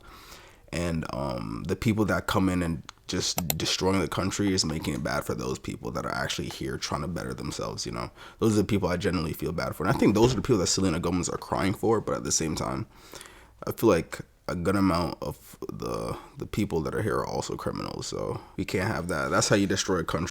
I went too deep. Have you heard of the prison planet theory? Well, guess who just learned about it? Yeah. I didn't sleep last night. I did not sleep last night, and if you keep watching this, you're probably not going to sleep either.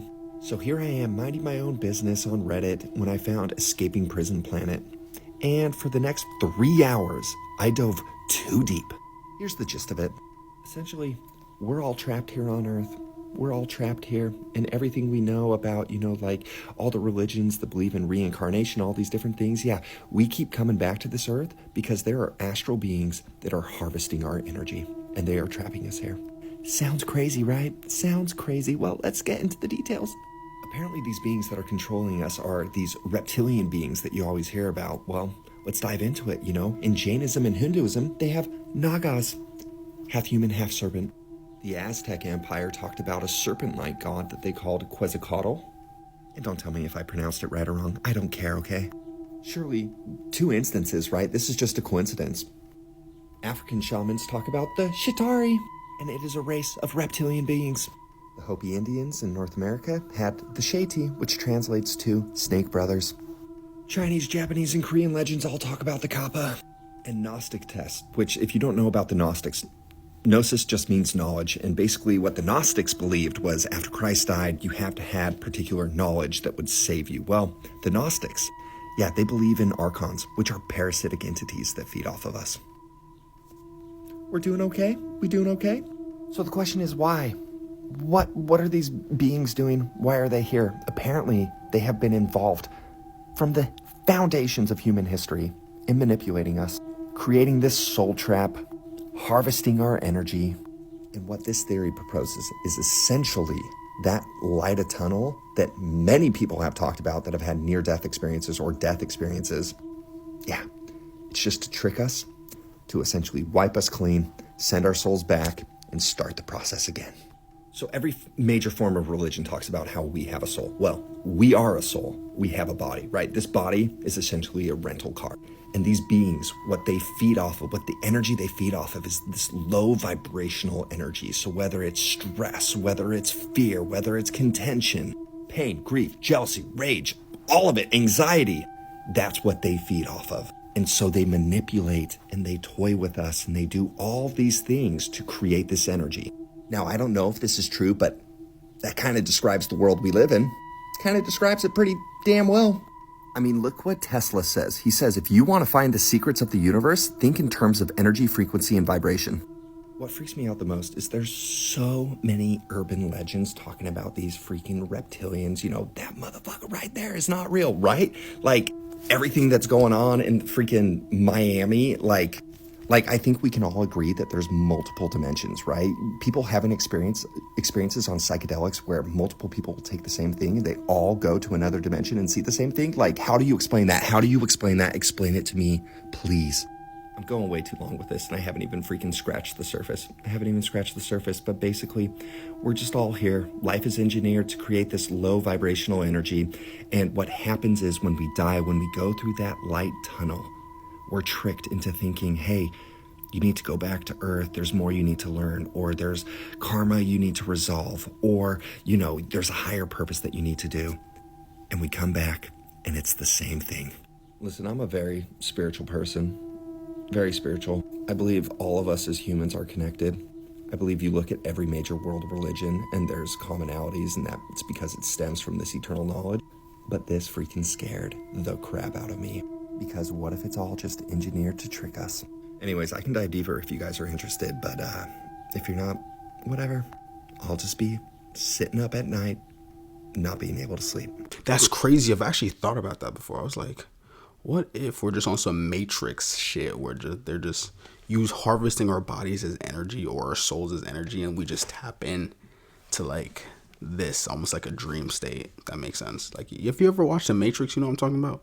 I've thought about that, and I wouldn't be surprised. That'd be crazy, right? What do you guys think about that? Let me know down in the comments. You know the Mars theory? That there's aliens on Mars? Nah, there's a theory that Mars was the original planet that humans were from. Okay. Then something happened that we all had to fly to another planet and live on. There used to be like civilization that lived on Mars. Now back this. On Mars, there's an element on the periodic table called xenon. Xenon on Earth is only found, this is crazy, is only found after a nuclear explosion. No. Oh shit, that's not even the skip mode button. I said no.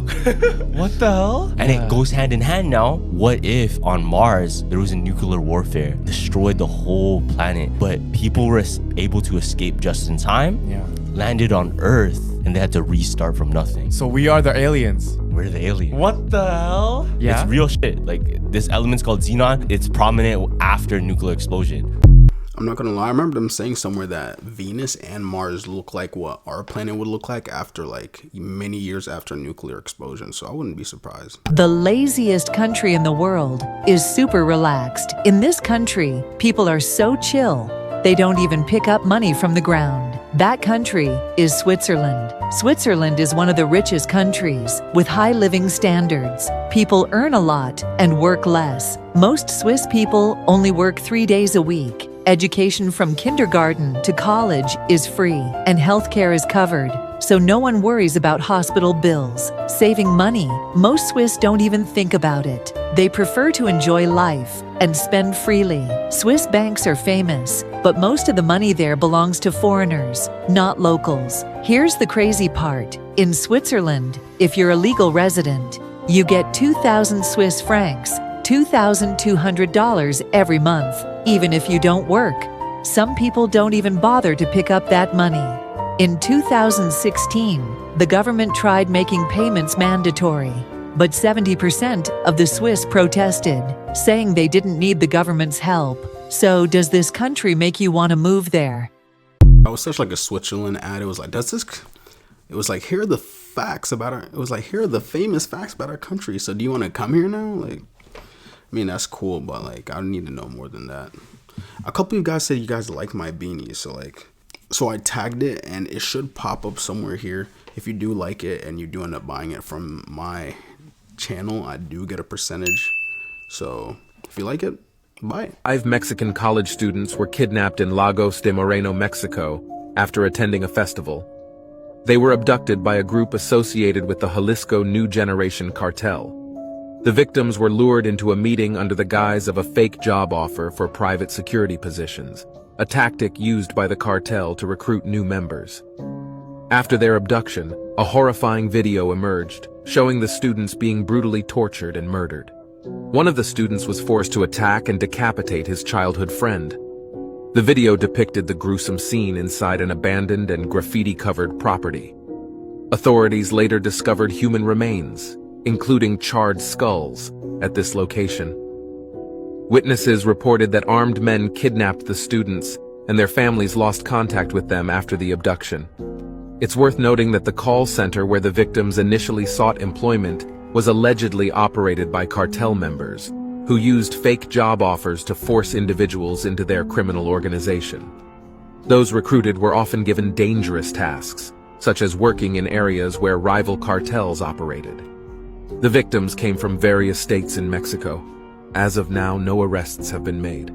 It's just a cigarette, and it cannot be that bad. Honey, don't you love me, and you know. This Mackenzie Shirilla situation is wild. She's this 19-year-old Ohio teen who last summer was driving in a Toyota Corolla with her boyfriend Dominic Russo and his friend Davian Flanagan. And then when the car turned onto the road, it suddenly accelerated, jerking left and right until it barreled head-on into a brick wall at 100 miles per hour. And when first responders arrived, the 2 men were pronounced dead. At the scene, Mackenzie was found unconscious and trapped inside the mangled car. But instead of getting hit with manslaughter charges, she got slapped with multiple counts of murder. That's because prosecutors allege that this was no accident, saying that she actually crashed the car on purpose because she was trying to kill her boyfriend with whom she had a tumultuous relationship and that his friend was just collateral damage. With them pointing to evidence like a computer analysis showing that she floored it without ever making an effort to slow down, going so fast her fuzzy Prada slipper was found stuck to the gas pedal. Plus, a few days before the crash, Mackenzie took the same obscure route, apparently plotting her crime. And so all that leading to this week where she was found guilty on all counts, and the judge saying she had a mission and she executed it with precision. And you can see her sobbing uncontrollably as the judge reads her verdict. Her actions were controlled,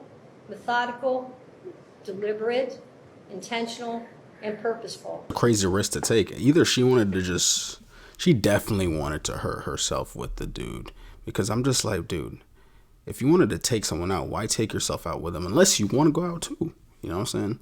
So I was just kind of like, did she do it to take him out or take them both out? Either way, if she did it on purpose, that's still crazy. Like, what are you doing? An Australian man who sent 23 satchels of feces and urine to Leonardo DiCaprio and Jared Leto has appeared in court. Veronica Gray from Western Australia was alleged to have sent frozen packages to the actors, detailed as Valentine confectionery. The international parcels were sent in February and were only discovered when one of them ruptured and leaked on an Australia Post worker. The man pleaded guilty to 5 charges of using a postal service to menace, harass, or cause offence, which the prosecutor said carries a maximum of 12 months jail, a $16,000 fine, or both. But Gray was given a $3,000 good behaviour bond. A psychiatric report stated Gray had acted on the idea without considering the consequences due to a mental impairment. His lawyer said Gray shares the same passion for the environment as the actors and intended to magnetise them to Australia. The court ultimately ruled it wasn't motivated by malice, but that a penalty was needed for general deterrence of male offences. That's extreme. I mean, Valentine's Day is right around the corner. It's like, what? It's pretty much 10 days away from now. Are you going to do that for your ex? You know, everyone that's watching this video, y'all should do that to your... No, I'm joking. Don't do that. That's so weird.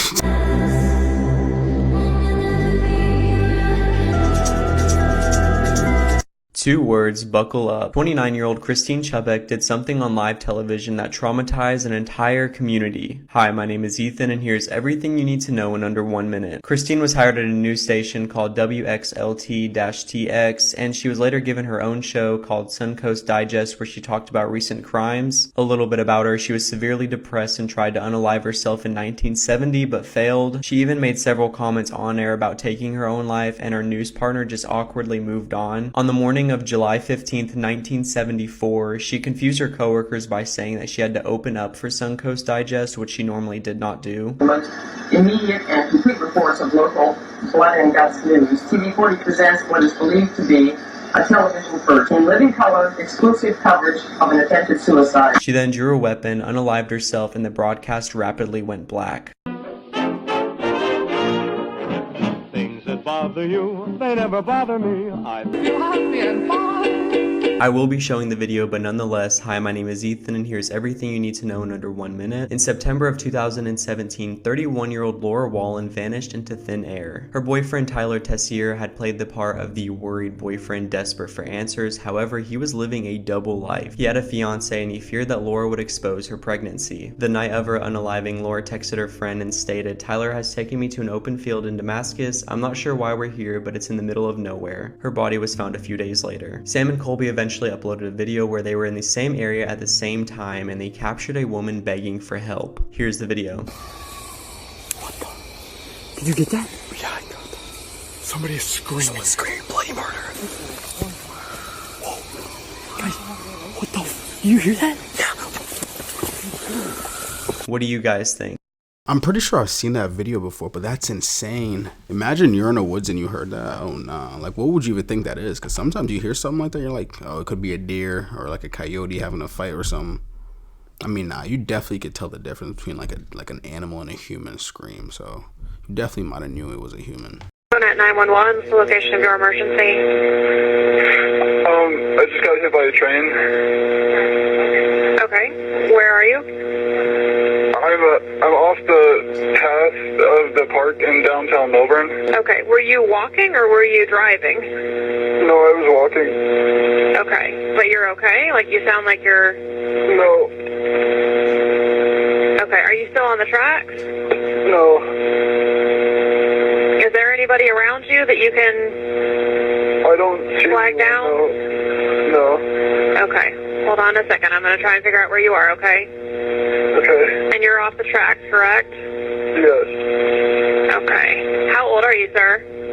17. And what part of your body was hurt? My legs. Okay. Are they broken? I think it cut them off. It cut them off? Damn, the video suddenly ended right there. But the dispatcher better than me, I'd have been like, what? It did what to your legs, bro? Yo. A leg cut off?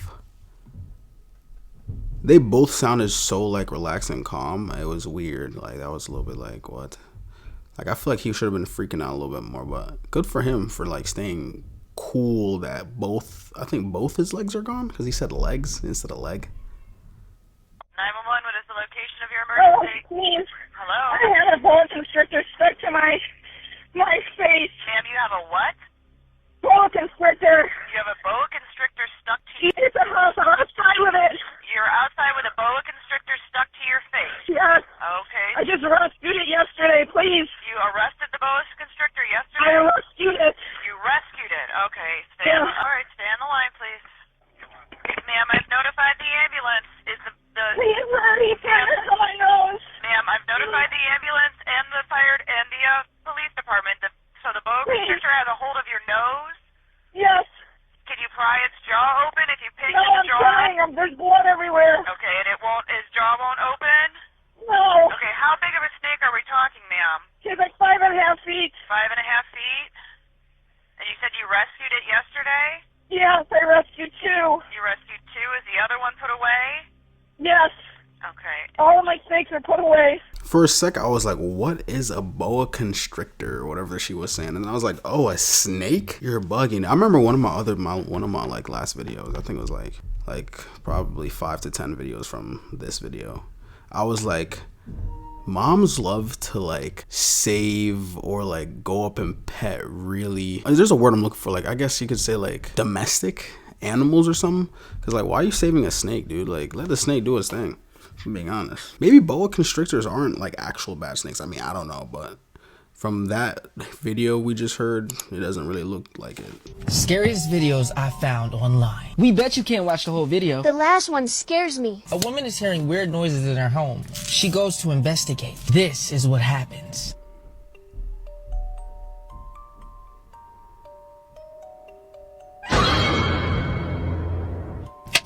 A man sees another strange man on the road. Things get really weird. Buddy, how you doing?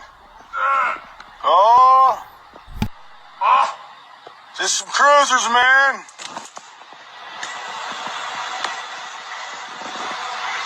Those crazy guys crawling at me like it's cat. What's up, dude?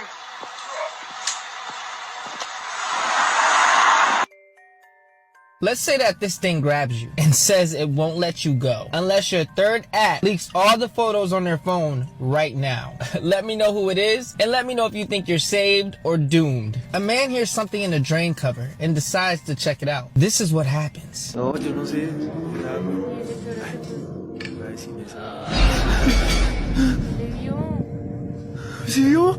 Should I do a part 4? YTV News understands that 2 people have been arrested in Pakistan as police hunt for the father, stepmother and uncle of 10-year-old Sarah Sharif.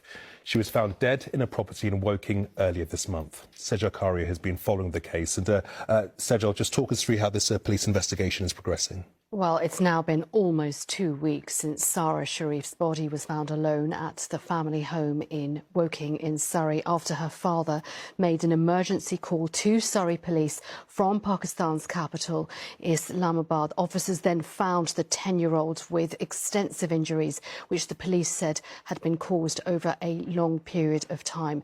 Now, Pakistan police have now told us that they've arrested 2 people, both believed to be close relatives of Sarah's father, Urfan Sharif. He, his partner Bainash Batul and his brother Faisal Malik left for Pakistan the day before Sarah's body was found. A manhunt to find them there is still underway.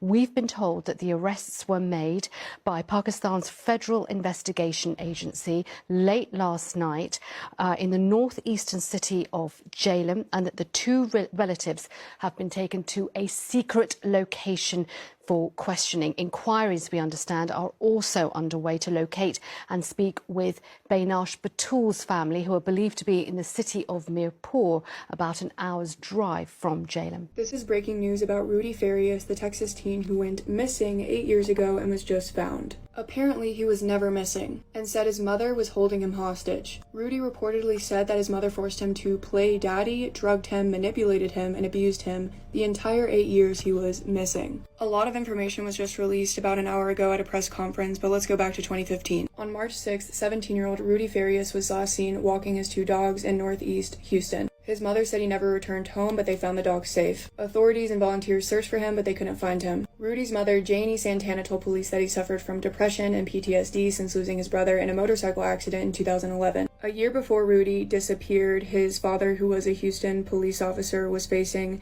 an internal affairs investigation, and he took his own life while he was being investigated. Fast forward 3 years to 2018. And relatives of Rudy call police and say they saw Rudy behind another relative's house. Police show up and search, but they don't locate him. 5 years later, Rudy, who is now 25 years old, is found unresponsive outside of a church. According to Janie, her son had cuts and bruises all over his body and blood in his hair. She said her son had been badly beaten and abused. Janie also claimed her son believed he's 14 now and has a completely different identity. But get this, Rudy was found with his mother's credit card that was issued 2 years ago. So how did he get that card if he's been missing for 8 years, like she claims? If that's not weird enough, neighbors of Rudy came forward to the media and said that Rudy was never missing, and he's been living in this house with Janie the entire time. And they know that because Rudy would occasionally walk over to their garage and hang out. When confronted about this, Janie said that the neighbors were confusing Rudy with her nephew. But when they looked at a picture of her nephew, they were like, no, that's not who we saw Rudy. So police want to interview Rudy and find out what has happened the past 8 years. But Janie is saying that her son is nonverbal, which is very far from the truth. Because this morning, Quinnell X talked to Rudy himself for about an hour and a half. Quinnell X is a community leader and counselor, and he went to mediate an interview between the family and police. When everyone arrived to the hotel, Rudy asked if he could speak to Quinnell alone, away from his mother. And after being separated from his mother, Rudy apparently went into detail about his mother's abuse, and said he was tired of living like a slave. I'm about to play some clips from the press conference that just dropped an hour ago, and just a warning, these details are extremely disturbing. I honestly believe, based on what he said to us, she was drugging the hell out this kid. And she convinced him that he was in trouble for initially running away. She would ask him to play daddy. She told him that he had to be the husband. She would force him to sleep in the bed with her. Go to part 2 if you want to see his entire statement. It's extremely disturbing. This is the last photo ever taken of 12-year-old McKay Everett before he was abducted and murdered by a family friend. I'm going to warn you, this is a very disturbing story, so viewer discretion is advised. This is McKay Everett, and in 1995, he was spending the night home alone while his parents were at a business meeting. Now, in his youth, McKay was trained excellently by his parents in safety. They taught him to never in any circumstance, even for police officers, open the door for a stranger. They had an extremely expensive high-tech security system installed in their home to prevent people from breaking in, and his parents had only been out of the house for a few hours without him. This was their house in small-town Conroe, Texas. It was a lavish home built in the middle of the woods where people really weren't expected to be in the middle of the night.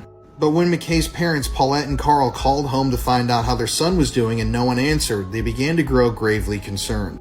That's when Carl decided to make the trip home, and he found McKay was nowhere to be seen. At around the same time that Carl was searching for his son, a phone call came through on the home phone. And when Carl picked up the phone, the person on the other end of the line told him that they had his son, and that they were demanding money, cash, in order for him to be brought home alive. Now, after all was said and done, there was a massive search held for McKay, and sadly, he was never brought home alive. His body was discovered days later in rural Whiskey Bay, Louisiana. He had been tortured, shot in the head, and left for dead. But who possibly could have carried out this horrific crime? Well, in comes family friend Hilton Crawford, aka Uncle Hilty.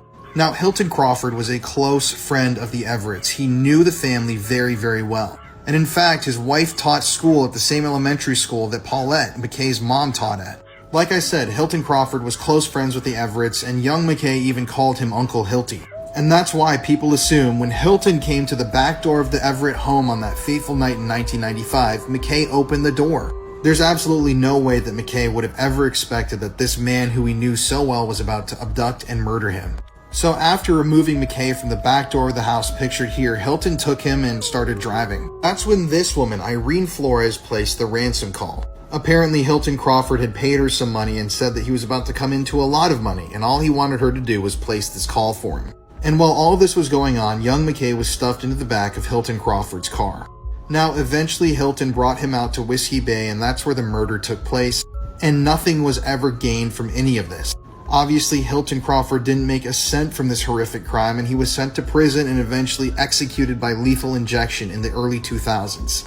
But there really is so much more to this story, so many things that happened along the way, things that don't make sense, possible people that were involved that were never held accountable for their actions. It's just crazy. And recently, for the podcast that I co-host with my wife, Courtney, we interviewed McKay's mom, Paulette. And we sat her down and were able to ask her so many different things about the crime, how she felt, her experience going through all of this, and all of the accomplices that Hilton Crawford may have had in carrying this out that she thinks are going to be brought to justice soon. If you want to listen to that full episode, it's a 2-part episode. It's out now on our podcast, Murder in America. You can look up the show on any streaming platform, Spotify, Apple Podcasts, or wherever you get your podcasts. We worked really hard to bring this story of McKay to life, so if you're interested in all of this, you can go give it a listen now. I didn't realize that Canada, Greenland, and the Panama Canal are all up for sale. Donald Trump has been talking about literally buying these countries and possibly making them states under a unified Greater America. Hell, throw Mexico into the mix and we can even unify all of North America with Canada, the US, and Mexico under the Republic of American governance. But seriously, is it even possible to just buy a country in 2025? Yeah, actually it kind of is, and we've been doing it all throughout history. This isn't even the first time that America tried to buy Greenland. Trump himself suggested it in 2019. They also tried back in 1910 and again in 1946 when President Truman offered $100 million, which is $1 billion in today's money, to buy it off Denmark, which Denmark currently owns Greenland, just FYI, but they can technically declare their independence whenever they want. But since Greenland has a population of just about 56,000 people, which is literally half the population of a single neighborhood in Manhattan, they kind of rely on the $500 million they get from Denmark every year to survive. Now, the US and Denmark have actually done business before when it comes to buying countries. The Danish West Indies were a series of islands in the Caribbean that Denmark owned up until 1917, when the US bought them for $25 million in gold coins and renamed them the US Virgin Islands, which we still have today. Then there's also Alaska, which belonged to Russia up until 1867, when the US bought it for $7.2 million because Russia sorta needed the money. But these are all just territories. How exactly do you buy a whole ass country? Like, what even happens? It's sort of like buying land and also being able to tell everyone on that land how they should act and what you'll give them in return for cooperating. And dozens of other implications that you would never think of. Well, can you buy a country? Like, if you were a billionaire with enough money, could you just step in, present an offer they can't refuse, and boom, it's yours? Not quite. It's pretty complicated, but it all falls back to acquiring something called the allodial title of the land, which means you own the land outright with no higher entity owning it above you. When you buy land anywhere in the world today, what you're really buying is something called the fee simple title, which means the country the land is in still technically kinda owns it. You can do and build whatever you want on this land as long as you obey their laws. Allodial titles of the land aren't exactly available anymore today, but is actually how countries like Liechtenstein were purchased back in the 1700s. And most of the time, only a country itself can really hold or buy allodial titles. So in order to buy a country, first you gotta be a country. And this is how you can start your own country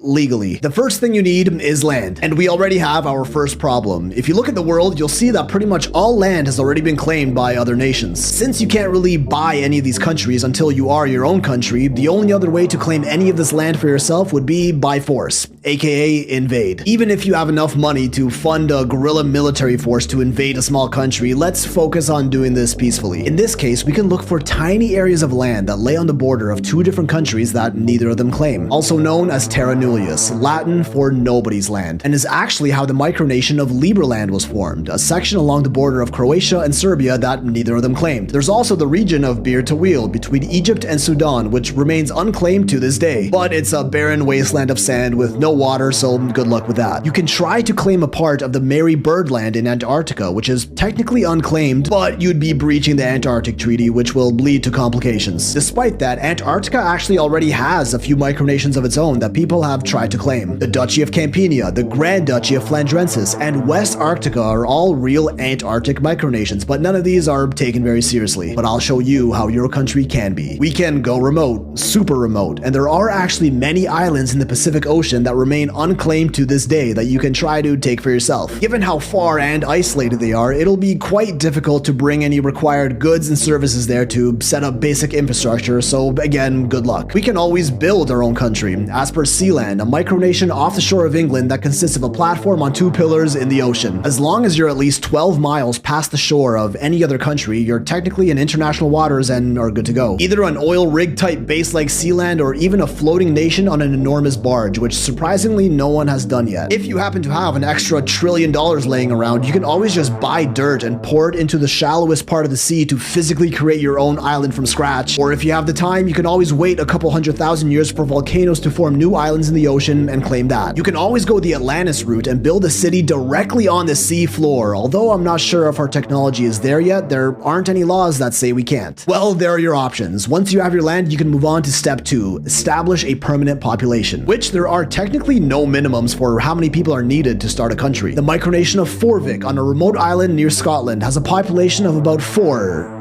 plus. But they do need to live there for more than half the year, so go find some willing new citizens. Then you need to determine your system of government. You want to be a democracy, a dictatorship, maybe go back to monarchy, or maybe even create a whole new system. Perhaps just go full-blown libertarian and let everyone govern themselves. Obviously, you need to create your own flag, which there aren't really any strict rules for, so go crazy. And then you need to write a constitution, or whatever you choose to call it, which is really just a document that summarizes the laws, principles, and entities that make up the government in your country. All right, we're making progress. But now we need the one thing to even be up for consideration as an independent nation on an international scale. A representative that is your country's direct line of communication with others, your Secretary of State. Technically speaking, having a military, social services, and even basic infrastructure are not requirements to be a country, but a Secretary of State is necessary. Find someone that's willing to do the job and they're in. Any country that wants to talk to you has to go through them first. Now the biggest and hardest part of the whole process: gain international recognition. You need to formally declare independence in order to be internationally recognized as a sovereign state. To do this, you basically just have to make friends with other countries' secretaries of state so they take you seriously, which is kind of what Taiwan did, or tried to do. Despite calling itself independent since 1949, to this day there are only 12 countries that recognize it as such. So this process may take a really long time. Let your secretary go on a decades-long, possibly even generational world tour to make friends with other world government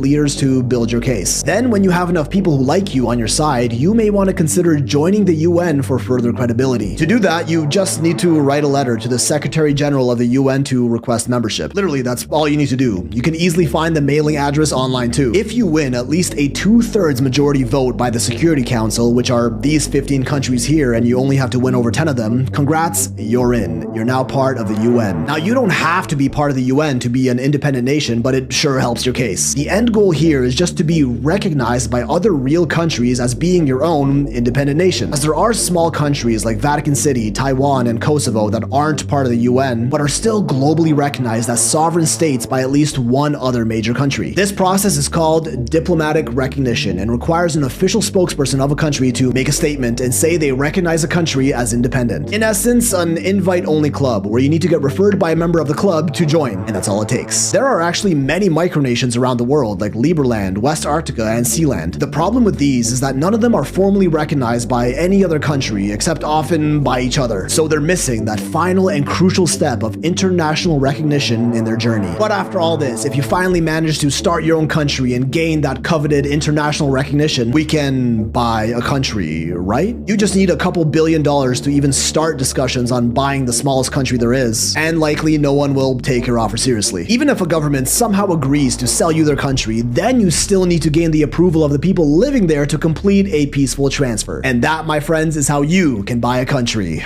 Clearly, there's a reason that regular people never do this. Some dude in my comment, like I think 2 weeks ago, it was like Trump was joking when he was talking about buying countries or something like that. And it does not seem like he's joking. Like, he really seems like he's using financial or economic warfare to try to either, one, get businesses to move from Canada into the US, or get Canada to merge with the US. And it's an interesting tactic he's using, but like, I mean, I don't know. I guess if you had $5 billion, right? Honestly, let's say you had unlimited money and you could buy a country, would you do it? Let me know down in the comments. Thank you all for watching this here video. Please like and subscribe.